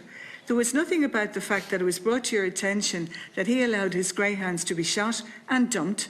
He wouldn't reveal the name of the person who did the shooting to you, but yet in 2016 that same man was licensed to race greyhounds. You know, they are not isolated cases. And I really acknowledge the welfare groups who, through their own fundraising, have been picking up the pieces on unwanted greyhounds and other unwanted animals here as well. I would refer to the facts of injured greyhounds being given medication to continue racing. And the requests to your organisation for information on that were refused until a newspaper gave details of your knowledge of these injured greyhounds being made to run. So there are issues that were brought to your attention over the years, and I do not accept that lack of regulation means we let cruelty to greyhounds continue, because that is what has happened. And the terrible irony is that if you and other organisations had acted at the time, that programme might never have been made. I mean, it's great that you are acting now, but look what it took. And you think of those animals that were cruelly abused in the meantime because of lack of action. Now, I'd just like to ask about the board and the application process. And one question is, are there actually any people on the board who voluntarily give their time on the welfare of greyhounds? I did hear from one person who had tried to put in his application, and he made the point that it was the reputation and the welfare of dogs was his priority. He didn't even get an interview. Now, maybe you have hundreds and hundreds of applications, but I was rather taken aback by that. So I'm just concerned about the composition of the board. You might clarify the funding of the 16 point whatever million. If over the past number of years, say within the past 8-9 years, there were ever any cuts to that funding or any reduction to it. Now, I was really surprised with the very low detection rate of illegal substances. But we do know from other situations of how these substances can be screened. So that was rather unusual, to put it mildly. And I'm also bemused that if a dog is tested positive for cocaine or something, the dog can't race. But we don't see very much happening to the owner of that dog. They continue with their activities. You mentioned about the programme, but my understanding was that you weren't denied an interview. You were told that it was pre-recorded, and you're also given an opportunity to pre-record, so you might like to clarify that. Now, you've got great plans on the rehoming and looking after unwanted greyhounds, but it's very short on the actual details of how you're going to do that. In the meantime, the organisation, some in existence for many years, on unwanted greyhounds, they have been doing this through their own fundraising. And I know one of them, since the programme, has been inundated with calls from owners who don't want their greyhounds anymore. And there's severe pressure on this organisation. They turned to you for some funding and they were denied. And we know the cost it is on this as well. So I'd just like to know exactly how you're going to do this and why you're turning your back on those organisations who have been doing that work in the meantime. You know, when we were debating the Greyhound Bill, I did come into the committee. I had amendments to try and stop the export of our greyhounds to countries where there was no animal welfare legislation. And, you know, being told, well, look, it's too difficult to implement. That's no reason not to bring in legislation. Every piece of legislation that comes into the House is difficult to implement. But we know the expression, where there's a will, there's a way. And it can be done. Now, I'm asking the Chair as well that I would ask, and I'm not on the committee, Deputy Pringle had me in his place tonight, but that there is a date for the Irish Greyhound Board to come in again, and that they will give the details of what they're setting out to do, and that we do see the actions that have been taken, and in greater detail, really, than they have been in their opening statement tonight. Thanks, Chair. That's some issue we can address obviously at the end of the meeting here today. This, as you know, is the last meeting before the summer recess, so you know, we'll address that issue later. Next is Deputy Kelly. Thank you, Chair, and thanks for allowing me in. I'm not a member of this committee, although we will be discussing on Thursday our programme for after the summer break in the Public Accounts Committee. And I know this fund is up for discussion, so we'll see where we fit that in after the break. I'm not going to harp on, Chair. I agree with all the sentiments expressed by so many of the contributors about disgraceful scenes we saw on RTE's programme. I don't agree with just any form of commentary of, I believe in fair play, so we need to get clarity on RTE in relation to allowing people to come on the show, but I think the RTE did the public a great service. And I want to acknowledge the work of RTE and Conor Ryan, because if ever an industry needed a watershed moment, this was it. I'm somebody who supports the greyhound industry. I support so many good people, particularly in my own county, who are absolute huge lovers of the industry and work very hard and do things in the right way.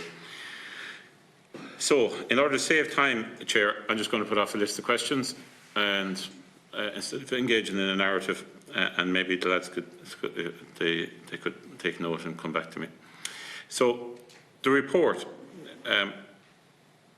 that was commissioned, the company that did the report for 125,000, who exactly are they, and what other similar type reports did they do? First question. Next question. Part of the report, according to the introduction speech, said that basically they went outside of an area that they weren't even commissioned on. How did that happen? What were the terms of reference for the report?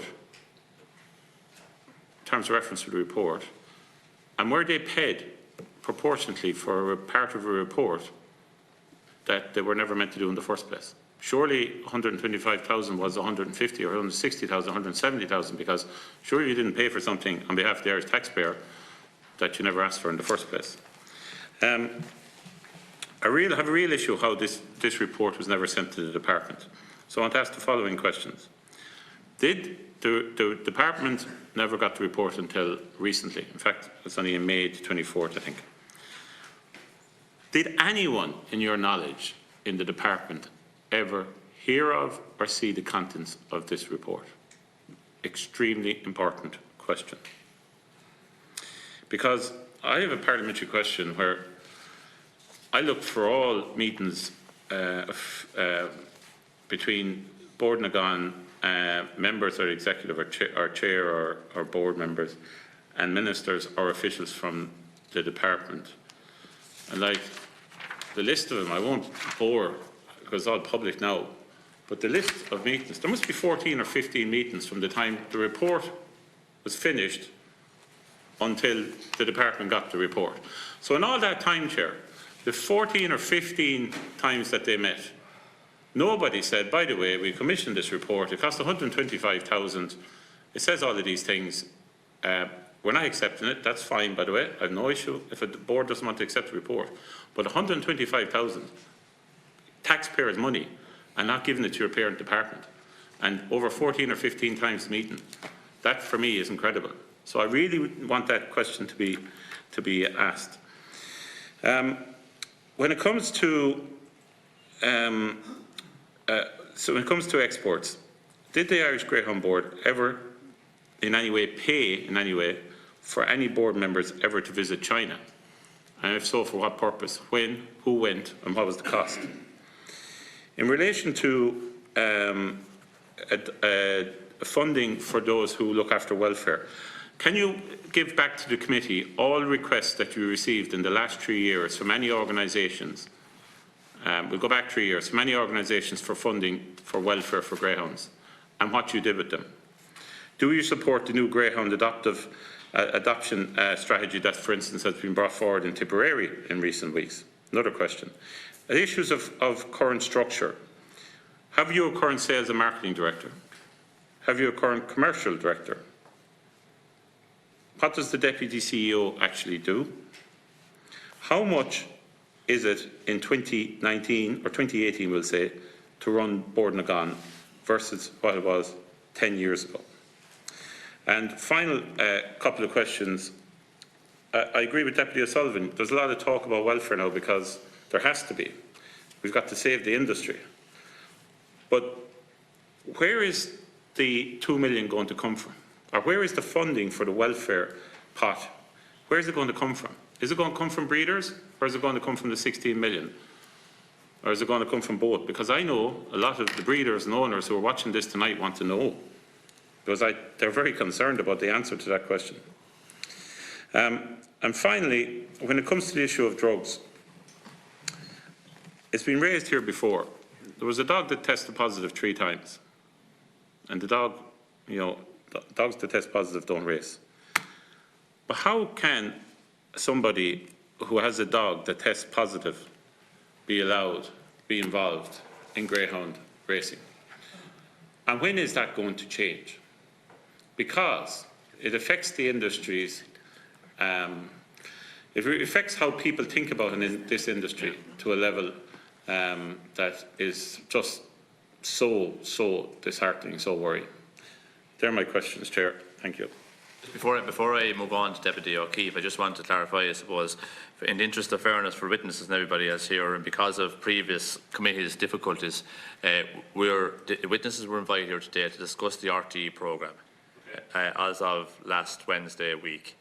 Just to be fair to everybody, that was the reason why they were invited here today to discuss the issues in that programme. But none of my questions, I think, are all. I'm just pointing out that. I don't think any of them, they're all about Board Nagan and the way it's run. Deputy O'Keefe. Thank you, Chair, and thank you for affording me the opportunity to speak here this evening. Chair, look, I, like my colleagues, acknowledge, that the industry is damaged, and I suppose I would be saying, maybe for the pun, maybe the supporters should be out of the trap sooner, for damage limitation purposes. No one condone what was shown on television, but when you reflect on many of the clips, to the touch of RTE rolling back the years, I came into Dáil in 2016, and from day one, the greyhound industry was under attack.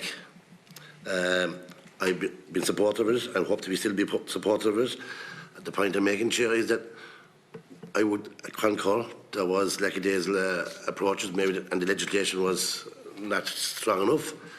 But in fairness to the Minister of the Department of Agriculture, and namely Minister Andrew Doyle, they sat down with our party colleagues, in my own cabinet, in particular Jackie Cahill, and trashed out new legislation, which I hope, and still hope, can be, when it's properly up and running, put in place, will alleviate and hopefully ensure that what we saw cannot be repeated or occur again.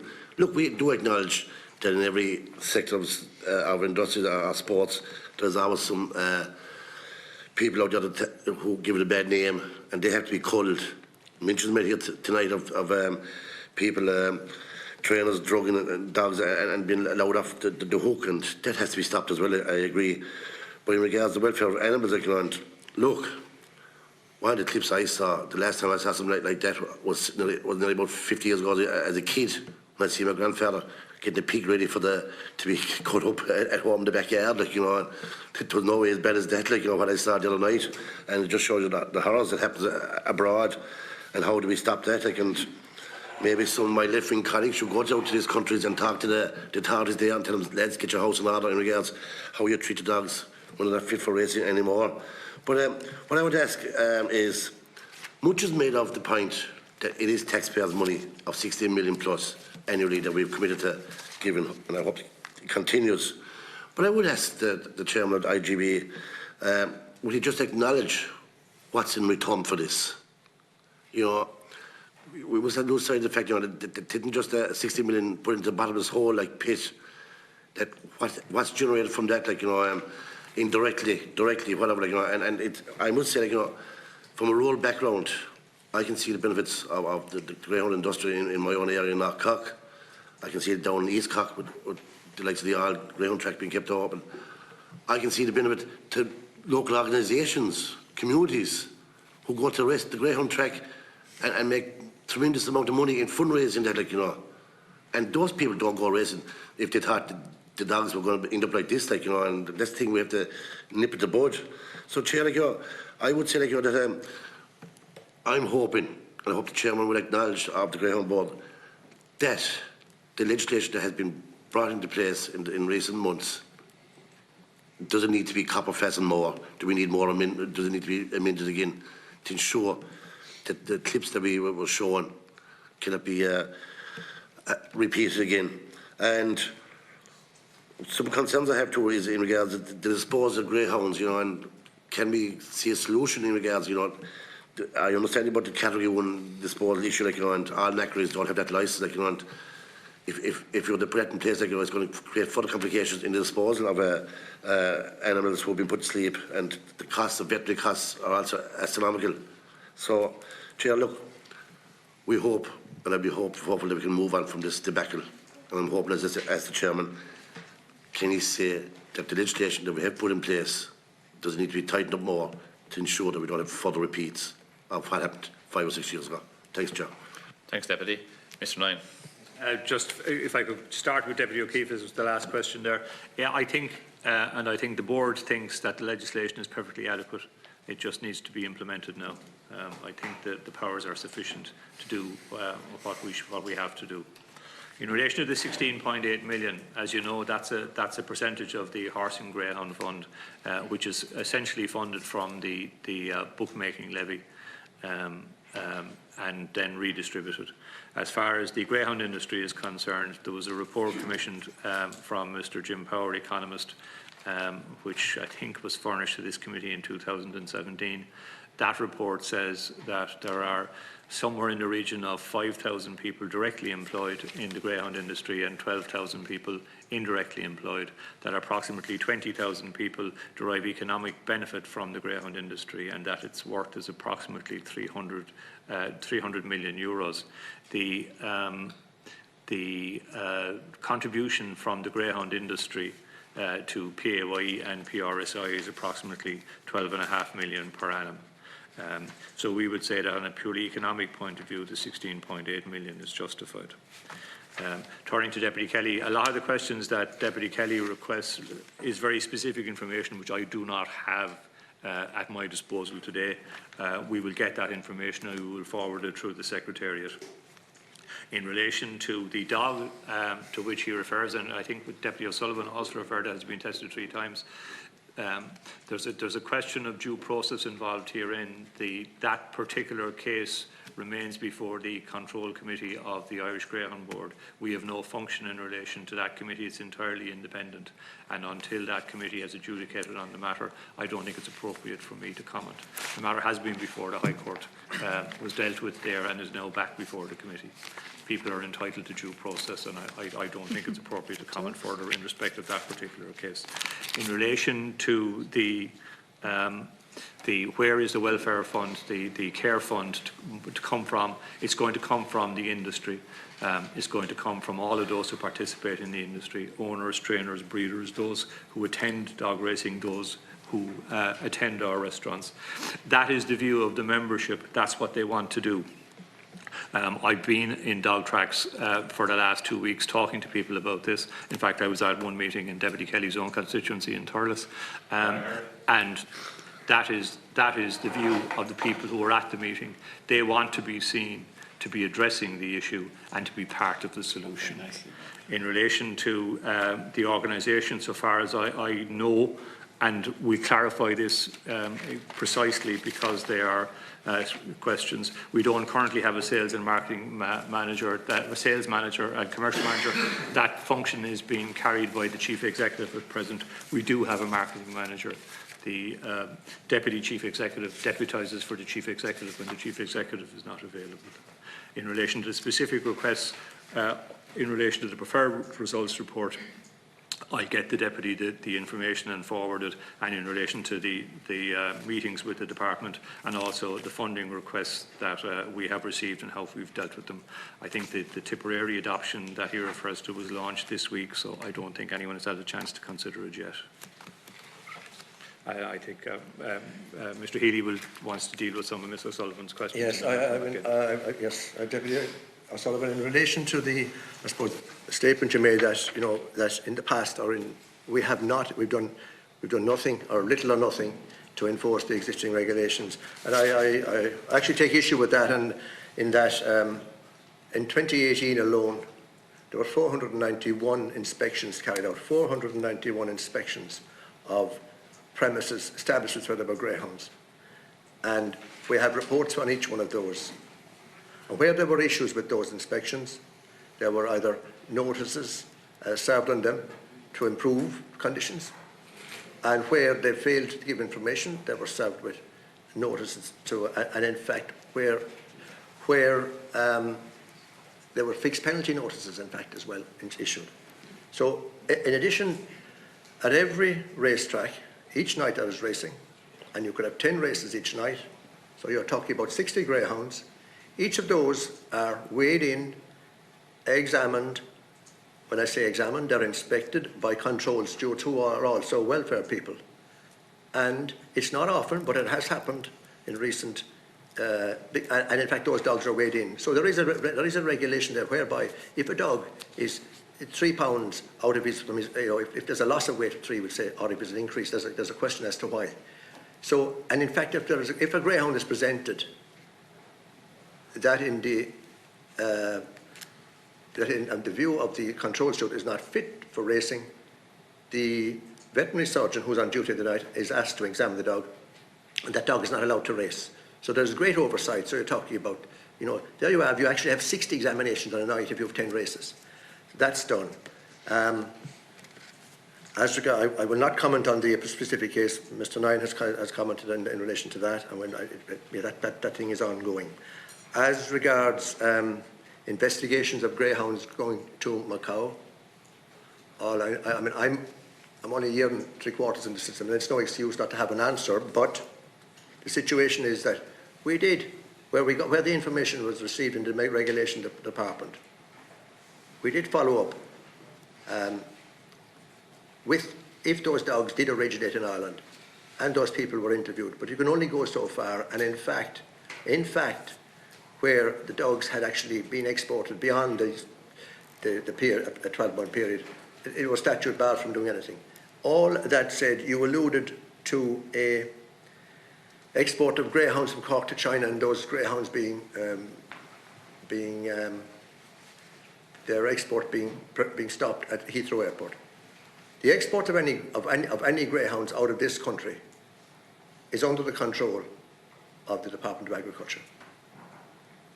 We're not chucking our responsibility, but as they examine, they issue the certificates, they do, that's it. So it's under their remit to say, to prevent or to stop, if there's a reason so. In that instance, as I said, I'm only a year and a half in, but I know that the person that actually transported the dogs, he was brought before the head of regulation and was interviewed. And I personally sat in and interviewed him. And he has given, and because we were unable, there was no legislation that could allow us to prosecute further. But there are conditions on his licence, and we actually have interviewed him, and he is on warning and has stated that it will never again happen. So it's not that we didn't do anything. We did what we could do within the regulations. Again, as regards the low level of substances found, the laboratory that we have in Limerick is accredited to international standards. It is accredited under the Irish National Accreditation Board. We have a new, I won't even call it a new machine because it's there since 2017. Spent 400,000 on it. That machine is now capable of analysing to levels of parts per billion, in fact parts per trillion. Under the legislation we have in this country, and we are a semi-state body, and we are bound by national legislation, adjudication of whether a product is, whether if there's a finding of an adverse, of a substance, we have to be sure the control committee, which is an independent body, will decide, was the substance at the level it was found performance enhancing or inhibiting? It's just not a fact that you find the substance. It may operate slightly differently in other jurisdictions. That is how we are required to operate in current legislation. And just to add a point there, we are working with international bodies. We are just about to, it's agreed by our board and the board in Greyhound Racing Australia to partake in trials on substances and do scientific work in relation to various substances and be able to say that at particular level these substances have a pharmacological effect. So we will be able to agree some international standards. Equally with GB, with UK, we're going to have a similar agreement. And in fact, so much when this agreement was put in place, we've looked, and the Australians have agreed, that also, not alone will it be on medicines and anti-doping substances that can affect performance, also welfare standards. So that will be progress. The low level of substances found, the equipment is able to screen for, I'm not talking about 1,000, I'm talking about tens of thousands of substances. And without labouring the point, many of the substances that are found are, and I can say what they are what you and I take for paracetamol, ibuprofen, ketoprofen, acetaminophen. These are common regarded therapeutic, flunixin, which is a non-steroidal anti-inflammatories. These are substances which are licensed. The latter wouldn't be, but many substances are licensed as painkillers by the and anti-inflammatories for the treatment of greyhounds that require, or any dog that requires treatment. But you cannot use those substances on greyhounds near to racing. They cannot be used then. And if we find them above certain levels, yes, then they are penalised. Well, they're referred to the control committee for them to make the final decision. Deputy O'Sullivan had a question regarding the welfare organisation. Yes, and the question about the board and if the funding had ever been reduced also. And the inspections you talked about, were they unannounced, or do you notify the person before you inspect the kennel? They can be a bit of both. I can find out for you, but I mean, they certainly, obviously, there's intelligence, they're never pre.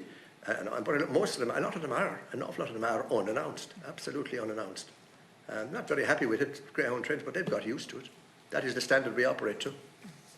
The funding has changed over the years, Deputy. It has gone up and down, and it's currently at 16.8 million. Just for clarity, we don't allow injured greyhounds to run. We don't allow substances be given to greyhounds to allow injured greyhounds to run. And if it's detected, that is an adverse effect, and it is reported. Mm-hmm. But why was the person whose greyhounds were being exported, they were stopped at Heathrow, why was that person not banned from greyhound racing? I mean, he's proven himself to be incapable, to be totally immune to animal welfare. And yet, I noticed you said you things, conditions on his licence and that, but I don't understand why he wasn't banned from racing. Because that would surely, I know you don't want to comment on an individual case, but surely that would be a real indication that you were taking these things seriously. Yes, but I mean, the decision to either disqualify, suspend a greyhound or I would say exclude a trainer, that's a decision. It can be recommended by the board, but it's a decision of the control committee. And the last one was then about giving money to the welfare groups who have been working for years now on rehoming greyhounds. They've been doing the work that you say you're going to do now. Why can you not continue to fund them? Many of them are registered charities. Yeah, Deputy O'Sullivan, we can give you, I haven't the facts, but as I say, I'm aware we have given substantial amounts of money over the past 2-3 years to 5, 6, 7 organisations I could name here, twice a year, substantial funding towards acknowledging the fact that they do rehome greyhounds, and we are delighted that they do. And in fact, we certainly would be probably in a poor position if they didn't do so. Mm-hmm. So we are acknowledging, and dare I say, like some of that funding was individual checks of €5,000, which is not insubstantial. Mm-hmm. And also we would have provided funding towards the neutering of those, castrating or spaying of those greyhounds, getting ready for rehome, and in addition towards the vaccination. So there is currently a fee to a level of €130, which yes, they've actually got that, and it's under consideration currently to actually increase that, because we're aware veterinary fees have, and it's putting pressure on those organisations. So we do acknowledge what they do. Yeah, it would be useful to get the list of the ones that you are funding. We'll do that. And Deputy, if you want to give me the name of the organisation or persons, I will indeed, yes. I'll undertake to respond to you in relation to it. Thank you very much. And then the pre-recorded, you were offered to pre-record for RTE? Program. Oh yeah, so sorry, yes, for clarity, yes, there was an intimation that we could do a pre-recorded interview which would be edited. and Thanks. Thank you, Chair. that wasn't deemed satisfactory. Okay. Deputy Kenny came in late now. He has a couple of questions. Look, I'm conscious I was in the chamber, there was a debate in Mercosur. Just to thank you for coming in, and I suppose like everyone else, a lot of us were, while not overly surprised at some of the things we've seen in it, because we've been hearing this stuff for a while, that there was issues in the greyhound industry. But just to go through some of them, one of the key things was, and I'm sure it maybe already have been dealt with, in regard to the numbers of dogs that are bred that never run, and this huge volume of pups that exist, and whose job is it to monitor that, and who's failing to do their job. Also in regard to the issue of the substances and the drugs and all of that, and that whole doping issue and etc. And I know, you know, we've worked through the Greyhound Bill and we've worked through putting tighter controls in place and all of that, but all of the controls in all of the world will only match up to the people that are on the ground that are prepared to implement them. And I think one of the things that yourselves and everyone in the industry has a big job of work to do is to try and build confidence that the general public out there and the taxpayers that are putting 16 million a year into this industry can be confident that those people are prepared to do their job. Because that programme, clearly evidence was there that they're not doing their job. In regard to the issue of the export of greyhounds and greyhounds ending up in other countries, there was an example of a number of greyhounds that were in, I think, Pakistan, that were advertised online as for stud, that they were there to be used, and they were still registered in the owner back here in Ireland. Have you followed up since then with those owners, and what has happened in relation to all of that? Just as an example of actions that I would expect to be seen coming from yourselves since then. Also in regard to the other issue we've seen on it, where there was greyhounds brought to, I suppose it was an illegal or an unregulated coursing event out on an island, and all of that. Have you any control over that? Have you any what element of control do you have there? And are you aware that sort of thing is not, while not common practice, is certainly practice that's happening, not just there, but in other areas of the country as well? Thank you, Chairman. Thanks, Deputy. Mr. Nyhan. Just to start with the last point, Deputy, and not wishing to shirk our responsibility, that's a matter you'll have to address to the Irish Coursing Club who are here. That is exclusively within their remit. In relation to the dog pool and the production of dogs, I gave these figures earlier, but it mightn't be any harm if I repeat them. There are 3,000. Sorry for being repetitive. This bears repeating. There are 3,600 dogs in the racing pool at the moment in Ireland.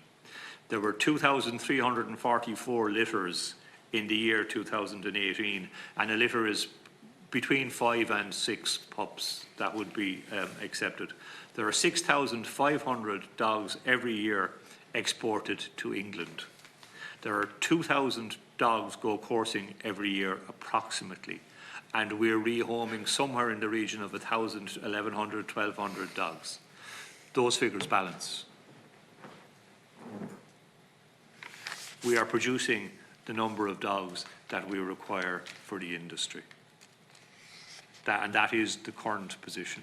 Those are empirical facts.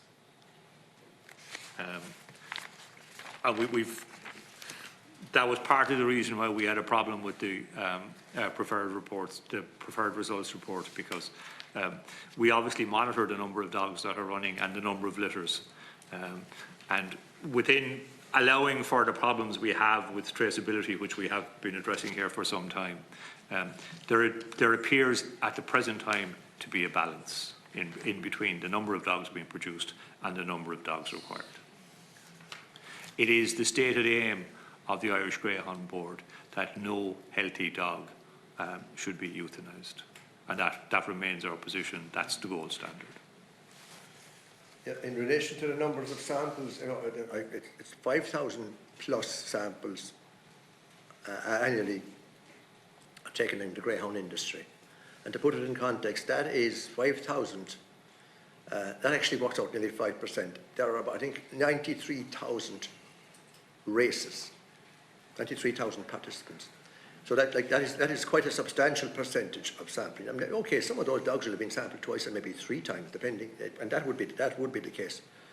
But again, to put it in context, and I'm not saying we're the best in the world, but in relation to, we'll say, in relation to any sampling across all sports in Ireland for substances, be they prohibited substances or controlled substances, in other words, therapeutic substances, across all sports. I'm talking about Sports Ireland and the sampling that's done of humans across cycling, rugby, GAA, swimming, and other sports. I may have the figure, I'm not quite sure, is it 968 or 689? That is the number of samples that are taken across all sports. You know, we're not the best in the world, but we're certainly doing what we think is quite a representative sample. And bear in mind that some of those are out of competition, they're where we have intelligence and they're targeted, and there's more of those being done. There are dogs that are all dogs in finals and in semi-finals, and there's random sampling on race nights. And again, if there's a suspicion that at the end of a race, that a dog has underperformed, or dare I say, overperformed, our control stewards and the racing manager can hold an inquiry, which is done. And the instruction to them is that that dog is immediately kennelled post-race, and that dog is sampled, and that dog's sample is analysed. And yes, and we have found some substances there. So it's a matter of our stewards being alert and being trained to do the job, which they are doing. And that really is where we are on the doping and controls of. And like the integrity of the sport is absolutely paramount. I think Mr. Nyhan alluded to it earlier on. Currently there are morning meetings, and there are other meetings as well, Sunday meetings in Mullingar and in Youghal Track at night, which actually, those meetings are streamed into bookies abroad, which the IGB gets paid a fee, and they are watching us like hawks, absolutely. And if they get a sniff that there's a lack of integrity in the Irish greyhound industry, yes, they will pull the plug, because they will not be prepared to put up with gambles and that kind of thing. How did they make the programme? How did RTE make the programme if everything has been done so well? No, sorry, I mean... how did there was an example on the programme of one breeder, I think, there was a whole lot of illegal substances found on his premises, and he had won numerous races for years. And how did if you're doing such a good job, was it just one failing in one place and they were lucky enough to find that one failing? No, and in relation to that particular incident, Deputy, the detection was brought about by the Irish Greyhound Board. It was the Irish Greyhound Board that drew the Department of Agriculture's attention to those premises and were part of the search group that uncovered those items on the premises. We're not a perfect industry, and the reason the programme was made is because some people did some terrible things which needed to be highlighted, and we accept that fully. All of us who love dogs were absolutely appalled by what we saw in that programme. And those sections of the programme did the public a service, and we are not attempting in any way to resign from that fact. If there were just some other issues in the programme which require clarification, we've had an opportunity to do so, and as far as we're concerned, we've said what we have to say about that. Okay. Yeah, the dogs in Pakistan. Sorry, yeah, Pakistan is also a coursing issue, that they don't race in tracks in Pakistan. I understand the film didn't even involve greyhounds, but someone else can clarify that for you. Okay. I think that completes the questions. Thanks very much, Mr. Nyhan and Mr. Healy, for coming before the committee today at reasonably short notice as well. And I know you would have preferred maybe if your chief executive was here, but I think it was important that we start this process at the moment.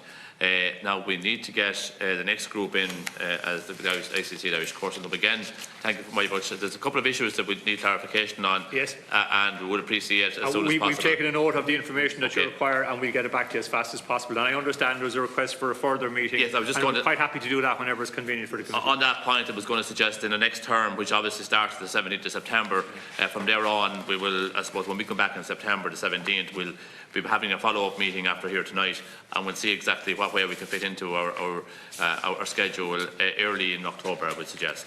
Thank you very much for the opportunity. Thank you all. We'll suspend briefly for a couple of minutes just to change witnesses. I need to go.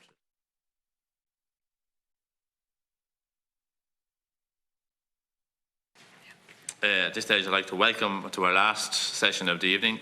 Welcome from the Irish Coursing Club, Mr. DJ Histon, Chief Executive. Thank you for coming before the committee today, and again at short notice, and again apologies for keeping you around all evening. Before we begin, I want to bring to your attention witness that protect by absolute privilege in respect of the evidence given to the committee.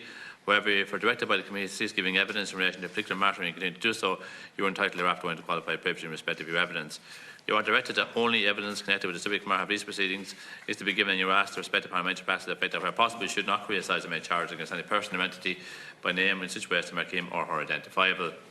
Members are reminded that the long-standing parliamentary practice the effect that members should not comment on or criticise or make charges against either person outside the House or an official either by name in such way as to make him or her identifiable. Mr. Sinn, and I ask to make your opening statement, please. Thank you, Chairman. Thank you, committee members and deputies.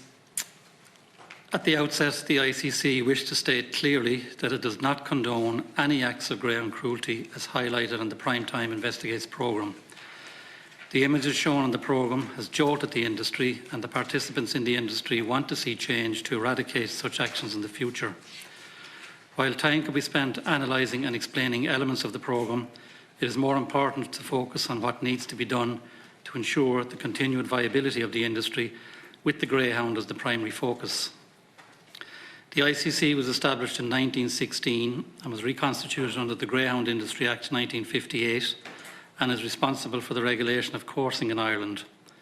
It is the keeper of the All-Ireland Irish Greyhound Stud Book, which was first published in 1923.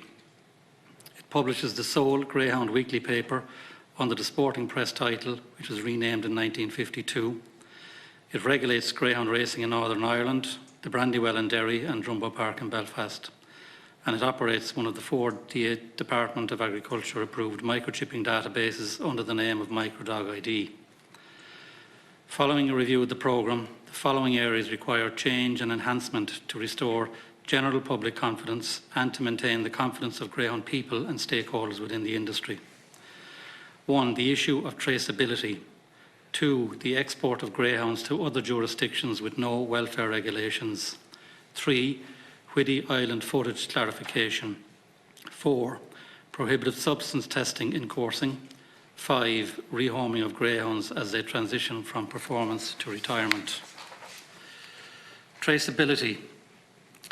The introduction of a traceability system for the greyhound industry will ensure that real-time, accurate information will exist for all categories of greyhounds as they progress through their life cycle. This will mean that at any one time, the industry will know the number of live registered pups, the number of live registered named greyhounds, the number of live registered for track and coursing, the number sold in Ireland and to other jurisdictions, the number euthanised by a vet, and the number rehomed through various rehoming bodies, and the number retained as pets. The system will also categorise the number of brood bitches by establishing a brood bitch register, which will require an inspection of the breeding facility prior to breeding. A person will have to register as an owner prior to registering a greyhound. The owner will be given a unique ID to link all greyhounds in his ownership and to track movement of his greyhounds during their life cycle. A traceability system must be executed on an all-Ireland basis, given that the majority of greyhounds move freely, both in the north and the south, in terms of competition and breeding. It must also link in with the Greyhound Board of Great Britain system, given the close relationship between both jurisdictions. This will ensure a single greyhound system with the cooperation of the GBGB. A review of traceability systems in the UK and greyhound racing states in Australia, such as Victoria and New South Wales, is ongoing currently. A meeting is scheduled with the GBGB this month, and this topic will be on the agenda. This will ensure the model adopted in Ireland is effective and complete. The ICC also suggests the establishment of an Anglo-Irish committee to keep matters of integrity and welfare under review. Point 5. Export of greyhounds via the UK for forwarding to other countries with no welfare standards structured around strong legislation. The export of greyhounds to countries with no welfare regulations is not illegal per se, but we can work with the GBGB to assist them on implementing the GBGB policy on such exports, which states, involvement in the export of greyhounds to jurisdictions where welfare standards cannot be verified is not acceptable, and GBGB will employ the full powers available to it to prohibit individuals from deliberately undermining the good reputation of licensed greyhound racing in Great Britain. In order to monitor the movement of greyhounds to other jurisdictions, the following procedures to be agreed. As movements of greyhounds to other jurisdictions mainly flow through the UK in the first instance. The seller must receive an export permit and provide the necessary information on end destination and the reason for the export.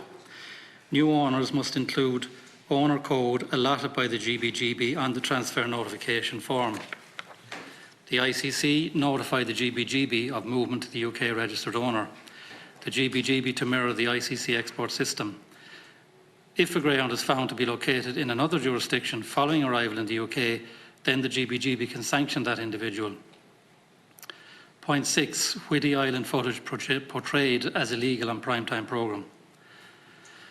By way of background, the ICC regulates coursing, and clubs operate under the Open Seasons Order 2005 in terms of legitimacy to course at regulated coursing matches. Clubs listed on the licence schedule are authorised to net and tag hares for the purposes of coursing, while the Open Seasons Order 2005 permits coursing in general during a defined period. Coursing clubs comprise the following membership/affiliation. 1. Park clubs. They require the netting and tagging licence. All greyhounds are muzzled. Open coursing clubs are affiliated and are listed on the licence schedule. All greyhounds are muzzled. Associate open coursing clubs are not listed on the licence schedule and all greyhounds are muzzled. The membership type distinction between affiliated and associate affiliation is the latter does not attract voting rights at ICC provincial AGMs or at the ICC national AGM. All clubs pay insurance premium and affiliation fee to ICC regardless of membership type. Bantry Open Coursing Club pay their insurance and affiliation fee on the 9th of October 2018 for last season. It is one of 19 associative clubs and was established in 1950. The club has coursed on Whiddy Island since that time, and they would offer that is why the island has such a strong hare population, unlike, for example, Bull Island, which is often referred to as having no hares on the island anymore. Associate clubs typically course on Sunday with landowner permission, organise small events, mostly 4-dog events with the odd 8-dog or so events, with token prize money and trophy. Associative coursing is the foundation of coursing prior to evolving into what we have today in terms of park coursing. The associative clubs operate under the Open Seasons Order 2005, the same way as a pack of beagles or harriers or someone shooting the hare. They do not require a licence with the proviso they observe the period specified in the order, i.e. September 26 to February 28. The ICC promote hare care and greyhound care as per the Code of Practice, Appendix 1, which was submitted to the Secretary of the Committee. To make a distinction then, and Deputy Kenny has raised this, illegal hunting is where packs of unmuzzled dogs hunt with the express purpose of killing the hare. It is indiscriminate in nature and occurs on a 12-month basis. This illegal activity is conducted without landowner permission, often involves intimidation and threats to landowners and often results in assaults. The ICC are working with the Gardaí, NPWS and the IFA on this issue. Point 7. Prohibited substance testing and coursing, and Appendix 2 contains the full rule in relation to that rule. The ICC adopted Rule 88, as it's known, to deal specifically with prohibited drug breaches after reviewing all other racing jurisdictions. It extended its testing regime to include all provincial coursing meetings. Over the last 3 years, 679 tests were taken, and the number next should be 668 negative with 11 positive. The purpose of testing and the associated penalties is to protect the welfare of the greyhound, protect the integrity of coursing, maintain public confidence in coursing, maintain proper standards for all coursing participants, to bring about a positive behavioural change, and a sanction may be accompanied by an advisory notice to point out what changes in behaviour or attitude is required. The procedure then involves an adverse analytical finding.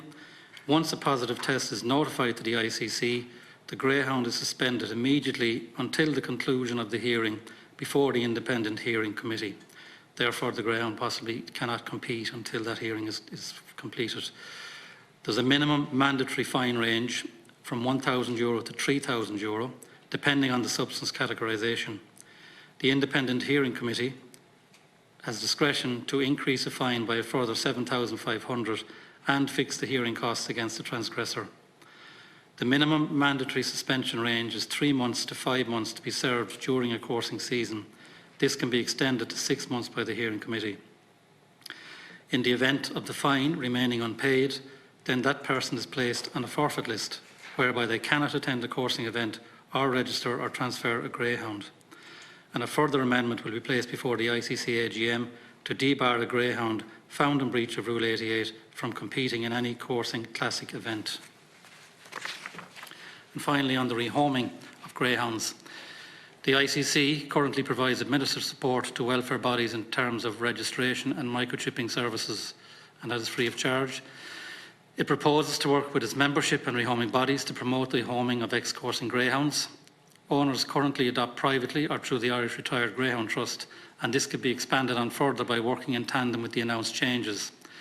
The implementation of levies to be ring-fenced in support of rehoming efforts and building on the existing structure is necessary to fund this strategy. Economies can be achieved by developing a central structure that can be leveraged appropriately. The industry incorporates both track and coursing. Therefore, all greyhounds are equal in terms of industry responsibility, and all opportunities should be open to either code by way of setting up a structure where the ICC contribute appropriately. In conclusion, a paradigm shift is taking place, and it is important not to react, but to act in a responsible way to ensure the changes implemented consolidate the industry on every level while keeping the greyhound to the fore. The industry relies on a significant voluntary effort across both codes, with each owner sharing the responsibility of caring for their greyhounds. It is the industry regulator's function to be accountable for implementing and policing the rules, policies and procedures on behalf of all industry participants. The ICC considers critical that engagement with the IGB and the GBGB in promoting joined-up thinking in a cohesive manner for the sustainability and betterment of the industry as a whole is appropriate. Thank you, Chairman and committee members. Thanks very much, Mr. Histon. Now, Deputy Cahill is first to indicate. Thank you, Chairman. And I suppose, first of all, thanks for the presentation, Mr. Histon. It's very late at night, and I suppose we're nearly sitting 7 hours at this stage. But I'm not going to repeat the issues I said to Board and Gone as regards, our abhorrence with what was seen on the television programme. I'm not going to refocus on that. I'm going to focus on items in your presentation. I think, we can take our position as, the position hasn't changed since an hour ago when we were interviewing Board and Gone. Just the first paragraph that I would very much welcome in your presentation is the one about the exports of greyhounds to the UK and your plans to try and seek, and we work with GBGB to ensure that dogs only go to countries where there is acceptable welfare standards.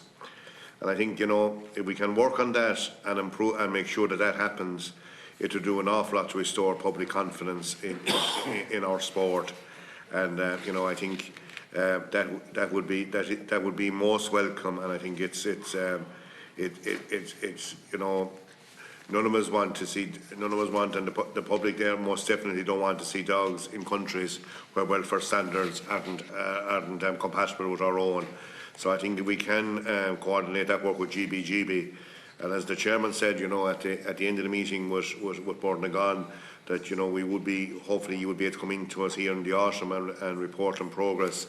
I think report on progress on that paragraph as to the GBG policies on such exports would be most welcome. I suppose the clarification on the meeting on Willie Island, I think, is welcome as well, because definitely the programme, gave the impression that it was an illegal meeting. And open coursing happens in my own county as well. I know there's a club in my own county definitely at least one club, if not two, who practice open coursing every weekend, and that is their sport. And as I said, the dogs are muzzled, and it's held under strict rules.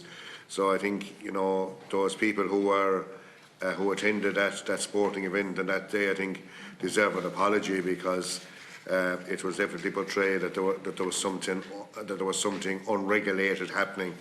And as you have clearly stated, it was a licensed event, and it was operating fully within the rules of the sport.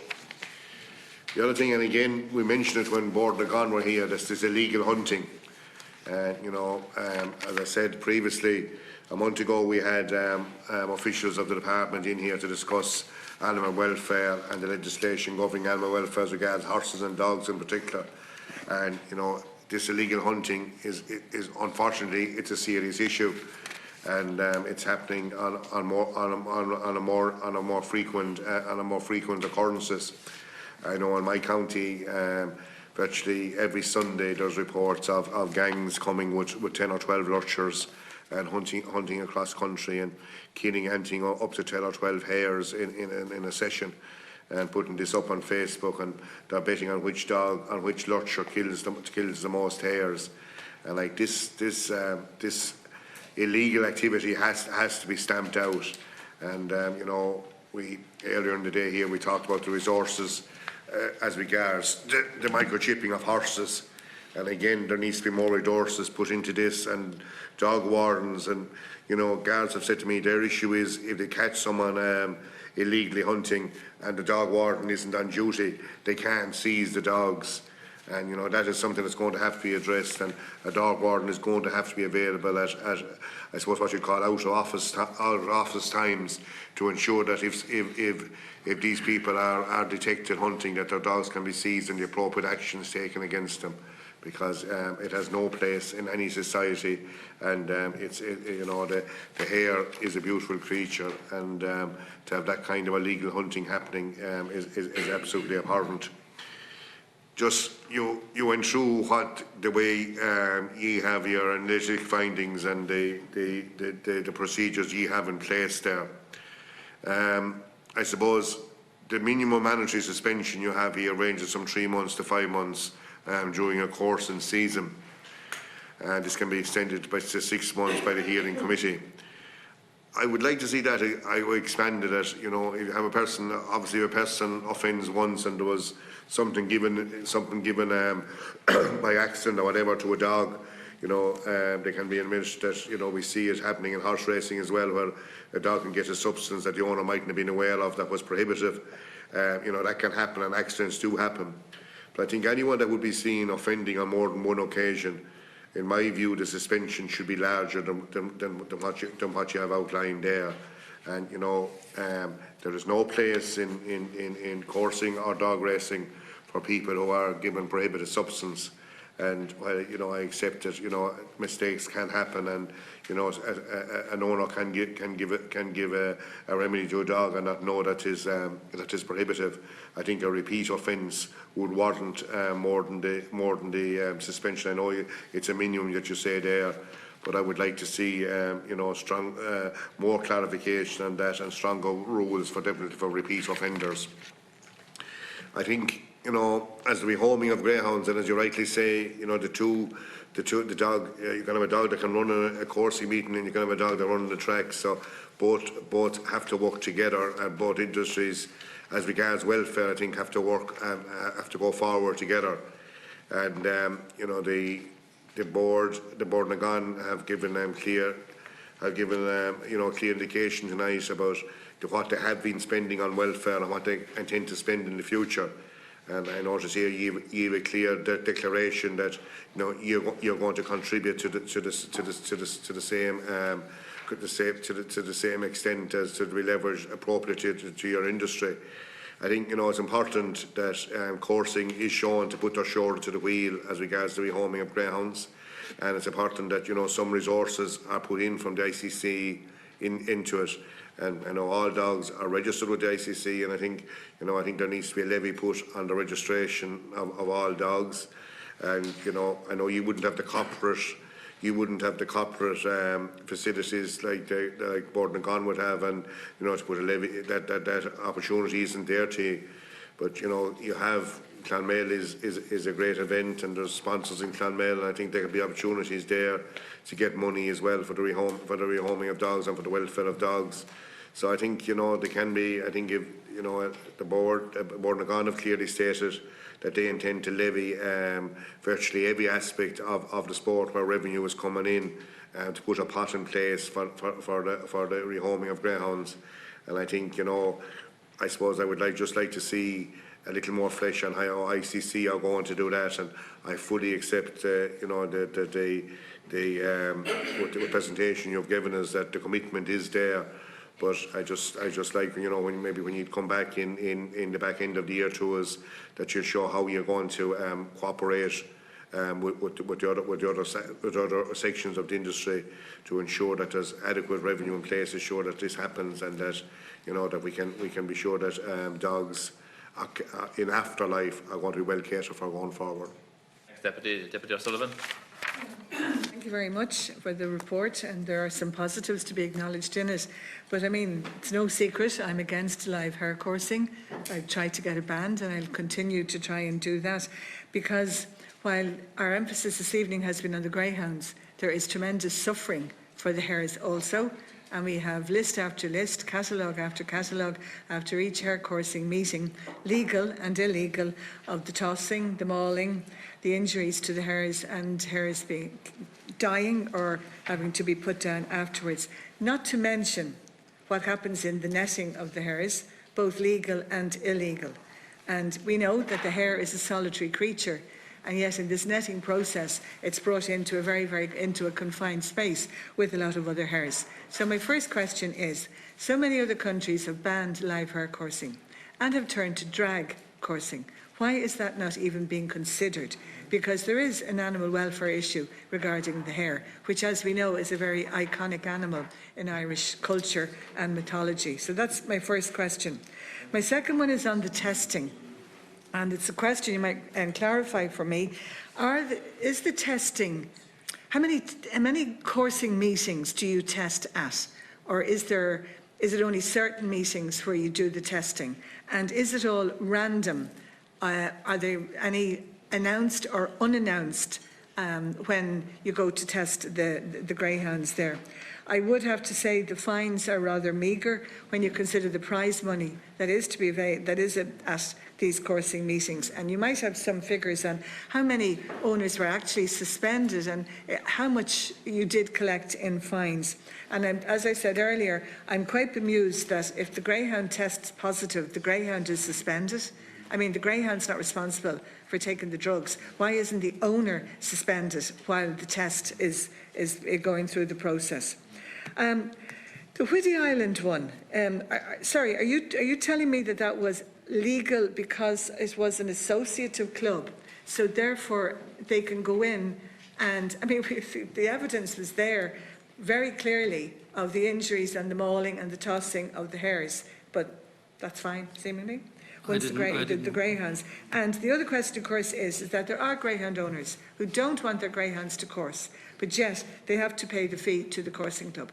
But yet they don't agree with coursing, and they don't want that to happen there. And I don't know why you are comparing beagles and harriers in the same line as greyhounds. That just doesn't make sense to me. Thank you very much, Chair. Thanks, Deputy Kenny. Well, thank you, Chairman. And again, thank you very much for your presentation.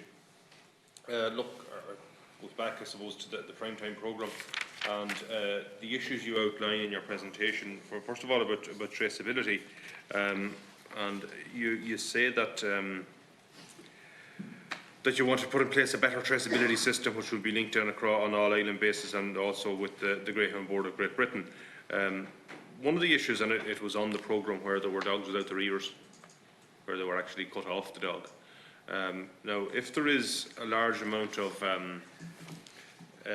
blood testing going on and those tests are being sent away, is it possible to have a trace there as to what actually what dog is which, from the point of view, and match them up with the blood sample, with the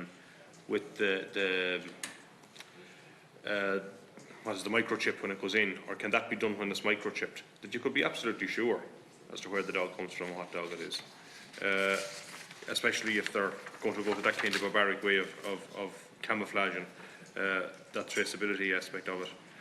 The exported dogs, again, I come back to the question in regard to the dogs that we've seen that on the programme were presented as being existing in other countries and were being advertised, and yet were still owned by people here. What sanction are there, or is there a sanction against people who are in that position, or has that been investigated by yourselves? The other one, the Whitty Island one, look, I mean, I'm aware that there are similar situations happening in other places where there is coursing or hunting, or look, I'm not sure what it is, but the question, I suppose, really is: are there people there from either either yourselves or from any other officials there to monitor this coursing when it's going on in that type of situation? And also in regard to you mentioned where there was where did I see it now? You mentioned where there was tests done, and there was so many of them, only 11 of them positive, and that the associated penalties was to protect the welfare of the greyhound and the integrity of greyhound coursing. In respect of that, it just seems peculiar that there would be such a low amount of positive tests in the context of what we see in a lot of these programmes, and what the culture that I come across out there would reflect. Because I pick up a culture of an acceptance of doping, that it's seen as being okay, and that you might get caught once in a while, but it'll be very seldom. And that seems to be talking to the 5/8s on the ground that deal in this kind of greyhound business and are out with their dogs and doing all of that. There is very, very little regard for there being any kind of a firm hand of control being brought to them from any aspect of officialdom. You also mentioned about the rehoming of greyhounds, and that brings us back, I suppose, to the destruction of greyhounds, to the dogs that aren't running and aren't able to run anymore, and what we've seen going on in regard to bringing them to the knackeries and all of that. Is there any sanction again in that situation, or what? Like it just seems to be for, I'll put it this way to you. I spoke to a person on the phone the other day that's trying to get an SNA for a child in a school that has autism, and they're being told there's no money for it. And this woman said to me, and the Greyhounds is getting 12 million. And I accept and I understand the concept of a state and support the idea of a state giving seed money for any industry or any sector of society to develop and grow and work away there. But for the amount of money that the state is putting into greyhound racing, and to see the kind of carry-on that we see going on in the context of the problems that we have for so many other sectors of our society, I just don't think it adds up. And to be honest with you, it never added up for me. I felt for years you're getting far, far too much money from the state. Far too much money from the state. And I think, if anything, this has shone a light on it, and hopefully it'll come to a stage where government will sit up and say, look, it's not sustainable any longer. And it just isn't sustainable any longer, that the greyhound industry can be pumped with money at the same time as they're pumping the greyhounds with all these illegal substances, which is happening. You can deny it and you can say this and the other, but it's happening. And as they used to say, the dogs in the street know it. Well, the dogs and the greyhounds certainly know it, because they're getting it all the time. I'll leave it at that, Chairman. Thank you. Senator Lombard. Thanks. Look, I'll be very brief. I think most speakers have spoken, and it's running on late tonight. I think we have two presentations. Second one from the ICC. I think, look, it brings clarity to where we're going, or gives some clarity regarding the actual programme itself, the information, and the issue about traceability comes up again. And the traceability issue is probably one of the key issues that we've discussed here today on both presentations, and how we can put a platform in place that can actually work with traceability, literally from birth until, unfortunately, the dog is going to be put to sleep. I think that's probably going to be the key issue going forward for the entire industry itself, how we can actually work in a process that involves both Northern Ireland, Ireland and the actual UK setup itself, because it has to be based on all three, or else it just won't work. So I do think when we come back next September, that's a real body of work we need to be talking about, how we can actually implement and try and ensure that we can actually get a policy that's actually going to work.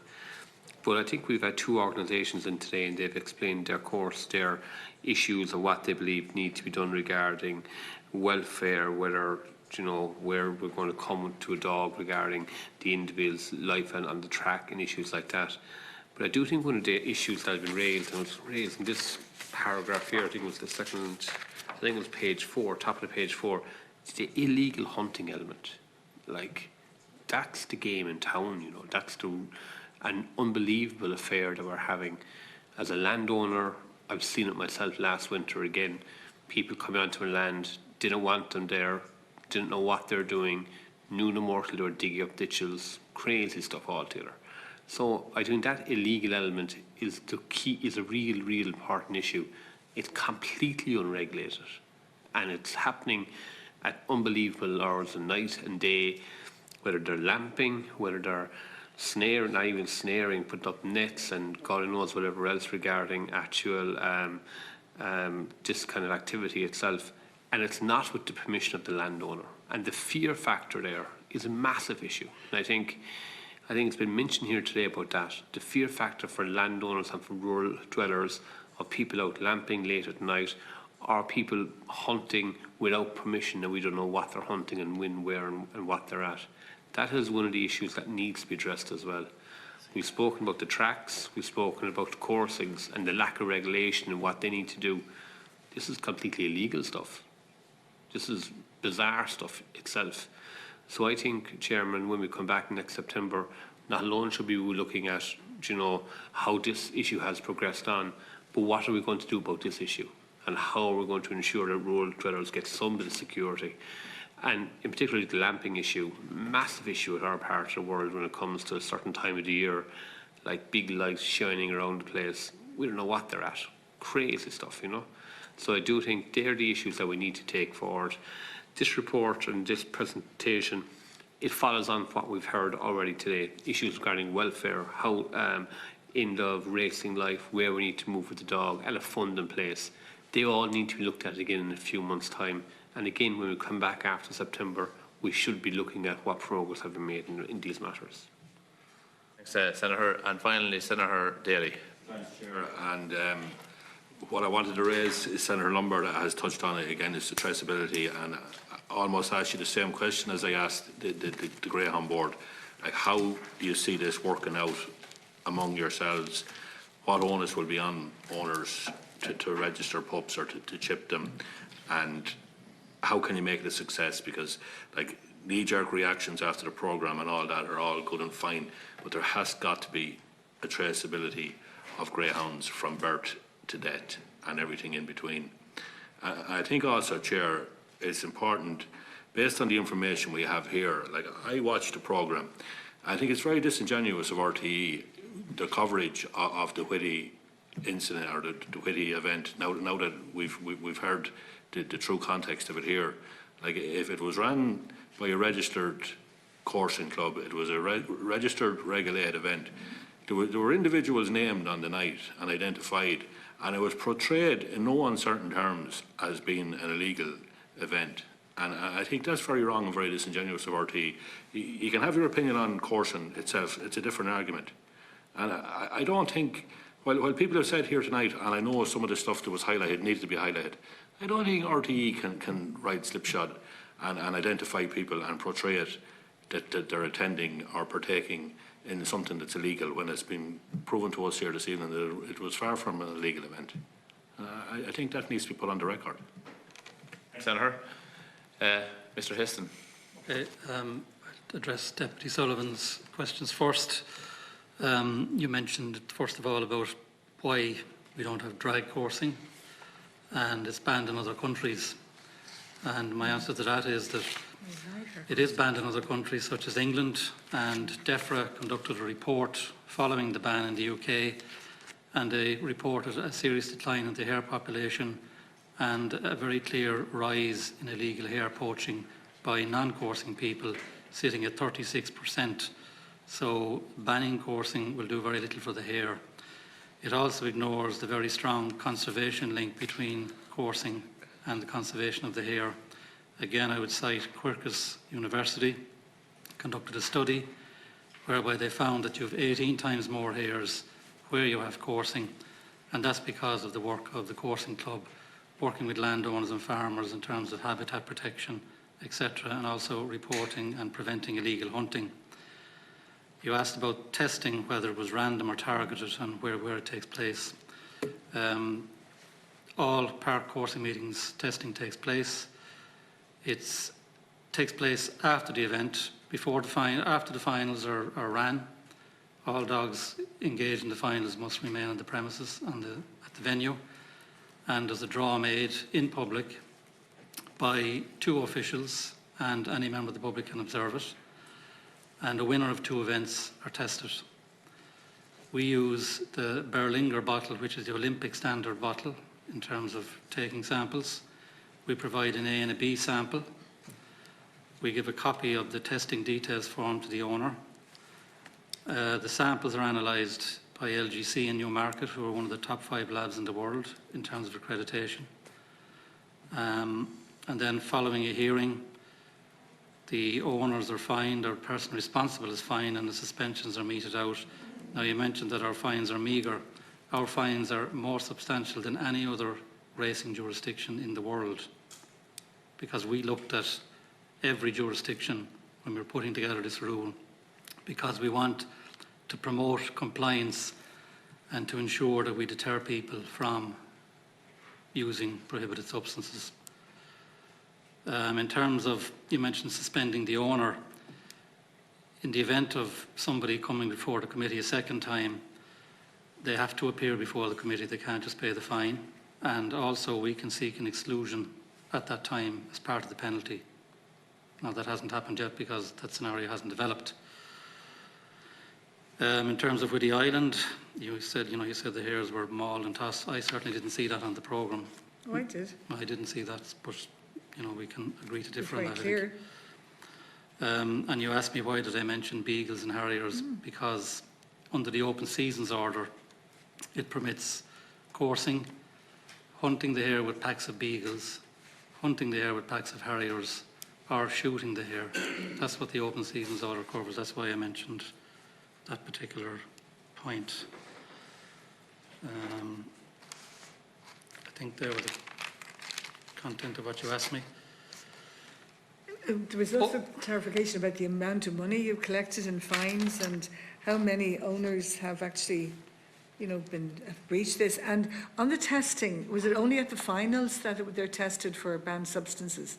Yeah, you also mentioned the significant prize money. Prize money in coursing is not significant. The richest event at a park meeting for a trial stake would be €1,000. For the all age, it may be €2,000. Clonmel, yes, the winner's prize money is significant there. But in Clonmel, we have a higher rate of testing. All dogs on the last day are tested. There's random testing on the first and second day, and the same in the Irish Cup. Yeah, but do you test at other coursing meetings? Yes, we do. Yeah. All other provincial meetings. All of them? Yes. There will be somebody tested. Okay. Yeah. And if a person doesn't pay the fine, they're put on a forfeit list, and they cannot attend a coursing meeting. They cannot register a dog. They cannot transfer a dog. So they're basically excluded from the industry until such time as that fine is paid. And you haven't acknowledged the cruelty to the hares. And it's almost like you're saying that we'll have licensed cruelty to prevent unlicensed cruelty. Cruelty is cruelty. Well, again, I would have to differ with you on that. In terms, you mentioned netting the hare. Netting is a century-year-old way of capturing any wild animal. It's the safest way to do it. There's much point capturing an animal if you're going to injure it, because it wouldn't be of any value in terms of the event that you want to run. Just injured in the race. So it's also a condition of the licence that injured or nursing hares are not taken up. So obviously hares examined before they're actually brought back to the hare park. The hare parks are arranged to mirror what happens in the wild. So they're not, small areas where hares are confined as such, and they're given access to the coursing field as well. And if you look at the Appendix 1, I think it was, in terms of the hare welfare code of practice, you'll see all the various stages that are involved in managing the hare. There's 26 conditions attached to the licence, which we have to comply with. and obviously we have meetings with the MPWS as well. In terms of cruelty, the hare is a prey species, one of the most prolific in the world. It can be found in any terrain or territory, from the tundra to the desert. Coursing doesn't present it with anything it's not familiar with, and it's because of their, I suppose, their genetic makeup. They can turn at right angles in one stride. They have stereophonic hearing, 360-degree vision. They can actually swim a mile voluntarily, so they have tremendous stamina, speed and agility. And they are, as I said, a very prolific prey species, and their ability to adapt, I suppose, is one of the reasons that they're still prevalent today, despite changing in farming methods and various land structures changing over time, etc. What fines, Mr. Histon? Yes. How many fines have been collected?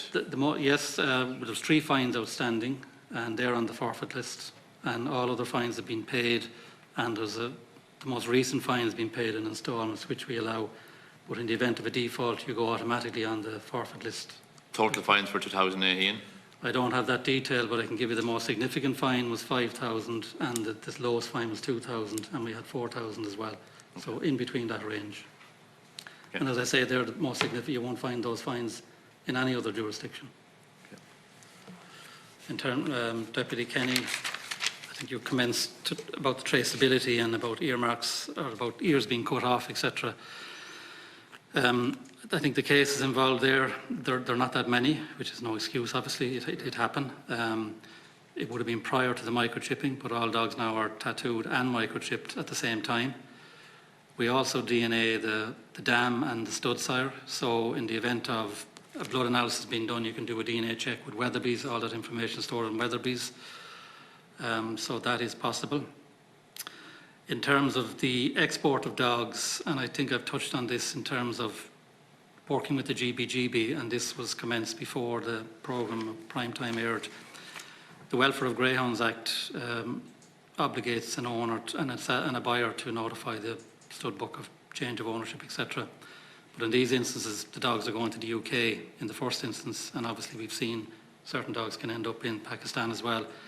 And the way we can close that loop, and Deputy Sullivan said, where there's a will, there's a way, and I know the Attorney General has made reference that you can't stop dogs being exported to countries where you think they don't have proper welfare standards. And I suppose this is why we're looking at a way around that, or certainly to make it more complicated and, I suppose, add some layers of bureaucracy to preventing dogs from going to countries like China, etc.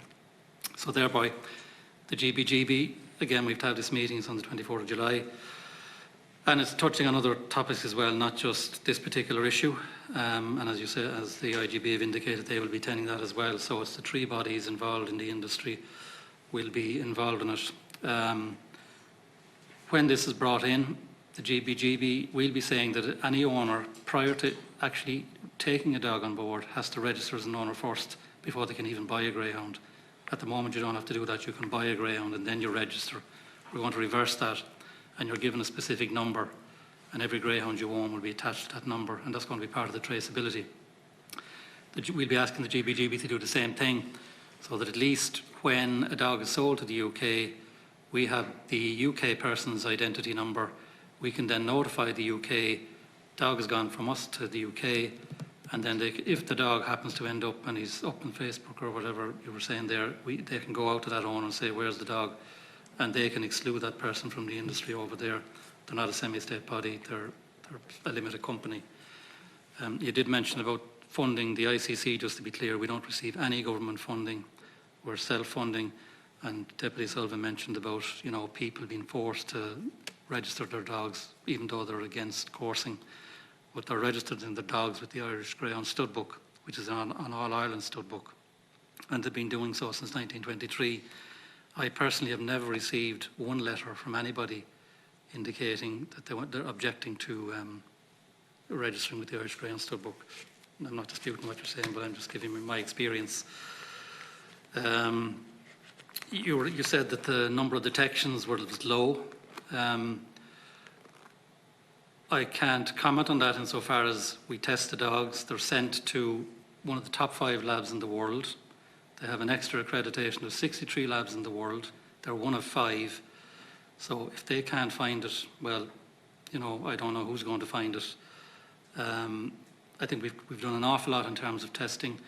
We've put a lot of work into, every year we've brought in amendments if we see a loophole, and as I say, even this coming year we're putting in an amendment before the AGM that if your dog is found positive and you've breached the Rule 88, you're no longer allowed to run in a classic. So you can't run in the big events, and that's a serious deterrent. That's like saying a dog on the track can't go on the Oaks or the Derby or the Laurels or whatever, the big events around the country. So it's about deterring, and it's also about showing the people that are playing the game straight, for want of a better word, are being acknowledged as well, because there's a balance to be had here as well. In terms of euthanasia and knackeries, obviously we don't regulate knackeries, and you know, we can't prosecute around knackeries, but as Chairman of the IGB indicated, under the 2019 Greyhound Act, which has just come in, they're going to introduce an SI whereby a vet has to put down a greyhound. You cannot bring it to any other person, only a vet. And that is going to be statutory legislation, so obviously it's a criminal act if you euthanize a dog under any other method. And again, as part of the traceability, which they have in the UK as well, that vet has to sign a form, and that form has to come back into the traceability system, and then that's updated on the system as well.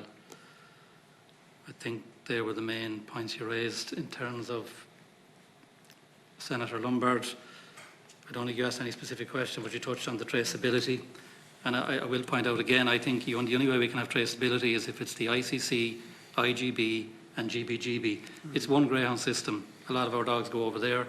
Some come back here for breeding and go back again. So, and we depend on each other to survive. So the only way forward is to work together. And I firmly believe that illegal hunting is a huge issue. And as I said, the President of the Irish Council and myself, we met with the IFA, the Gardaí, the MPWS, the ISPCA, and someone mentioned there about, you know, the ISPCA seizing dogs. Unfortunately, if you seize the dog, then the dog has to be held. There's a cost to that for the ISPCA, and then when the court takes place, that dog might be handed back again. So it's not straightforward, and maybe that's where legislation needs to be changed as well, to make it easier to seize the dogs and not to have that cost factor as well. It is a rampant problem. It has improved, I would think, because the Gardaí have held a number of seminars around the country, educating Gardaí on wildlife legislation in conjunction with the MPWS, and they are ongoing, and we'll also be attending those meetings to you know, make the distinction between what is illegal and what is legal. And the final, Senator Daly, I think, was the final speaker. In terms of traceability, the way I see it working is you capture everything at puppy stage, but you don't wait until 12 months of age. You do it again at 6 months. So in other words, you must name that dog at 6 months. So now we have puppy stage and we have 6 months. If there's a gap there, we know then, not leaving it until they're 12 months. At 12 months, I would be suggesting you then have to register. You want to go coursing, you want to go track racing, you have to nominate, and then you go on that system. And then when you're finished racing, you either retire to breed, you keep it as a pet, you rehome it, or if it's not suitable for rehoming, because realistically not every dog is going to be suitable for rehoming, the vet must euthanize that greyhound. But the idea is to create as many rehoming opportunities as possible, to make it as easy as possible for every owner to avail of that facility. And that is where the focus should be. And I know in terms of the fund, there was mention of ring fencing monies for that. There was mention of levies at registration stage, which is where we come in, and we'll certainly play our part in that. And coursing people will be more than happy to play their part in that as well, because it's our industry. So ultimately, the greyhound owner is responsible, but we're accountable in terms of policing it. And that's why we're here today, I guess. And I believe traceability will bring accountability. And hopefully when we come back here in September, we'll be able to update you on the changes that we've discussed today, and timelines and what can be achieved, and hopefully public confidence, which is the reason we're brought in today, to try and restore that, bring back our sponsors, which I think will happen. That would be a better place. You know, the industries in England, in Australia, have gone through similar changes, but they've come out the other side. And sometimes this happens in a lot of industries. It's now, unfortunately, our chance to do this, and we have to take it on. For the people out there, the decent greyhound people who get up at 6 in the morning and go to bed at 10 or 11 at night, and who love their greyhounds, and it's our job to represent them and to do the best job possible for them. I'm in greyhounds since I was 5 years of age. I'm working in the industry since I was 18, and the word passionate is often used by greyhound people, and I know it slips off the tongue nice and easy, but they are out there and they're the people we're representing. We do want to exclude people, like Deputy O'Sullivan has mentioned. I have no qualms in doing that, and I know the Executive Committee of the Irish Coursing Club have no qualms doing that. So I think you'll see changes on that front as well, and they're all needed. Very quick, my question is quite following on from what you said there, because you did refer to the illegal activity, and we know that it goes on. So my question really is that there has to be a crossover. It's not just one set of people who are doing the illegal activity and a totally different group who are doing the legal coursing. There has to be a crossover. So I want to know, what happens. So therefore, those taking part in the illegal activity are just doing it because they can, and the greyhounds are not muzzled, so they can carry on and do what they like with the hares, whereas we know that the blooding of greyhounds goes on. So there has to be some crossover. And it would be good to know, say you're working with the Gardaí, the National Parks and Wildlife Service, on this, and it would be good to see you banning people from your club because that's what they're doing. Just to conclude. Yeah, first of all, thanks for your question. Illegal hunting is completely and totally separate from legal hare coursing. The people involved in illegal hare coursing, or illegal hunting I should say, are not involved in coursing, because the people involved in coursing are the ones going out, reporting it, preventing it, and working with the MPWS and the Gardaí to protect the preserves where the hares reside in order to ensure that their coursing can take place on a yearly basis. I don't accept that if anybody involved in coursing is involved in illegal hunting, well then they should absolutely be debarred from it. I'm not aware of anyone being involved, and if they were, I would have heard it by now, because our own people would be reporting them immediately. So it's a completely separate activity. It's one you don't hear about in the media, unfortunately, and it's one that's very seldom raised in the Dáil by deputies, which is disappointing, given that we're talking about the hare here, which is a protected species, and you can only hunt the hare under specific licences and legislation, like the Open Seasons Order. I think that was the point you were making. Thanks very much, members, and Mr. Histon, for your contribution here this evening, and for your patience as well. It's been a long day for members in particular. We started at 3:30 and it's now 10:30 in the button. So I think we've done a lot of good work today, in fairness. Like the IGB, we'll be inviting you back in, as I said earlier on, in the autumn when we come back. I think also, members, it might be useful. There's some issues that it's not within your remit or the IGB's remit that did come up in the programme, for example, in Acquaries and the licence around Acquaries and the control of that.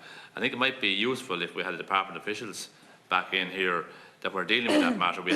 Ironically, we had them in dealing with horse-related matters only a few weeks ago, but I do think they may have a part to play in this as well as we go forward, because there's some unanswered questions there, in my opinion, still from that point of view. I do think, with your consent, members, that in September we might invite them in as well as a follow-on, and with yourselves and the IGB later on in the year as well. So as there's no further business, the meeting stands adjourned until the 24th of September. Thank you very much.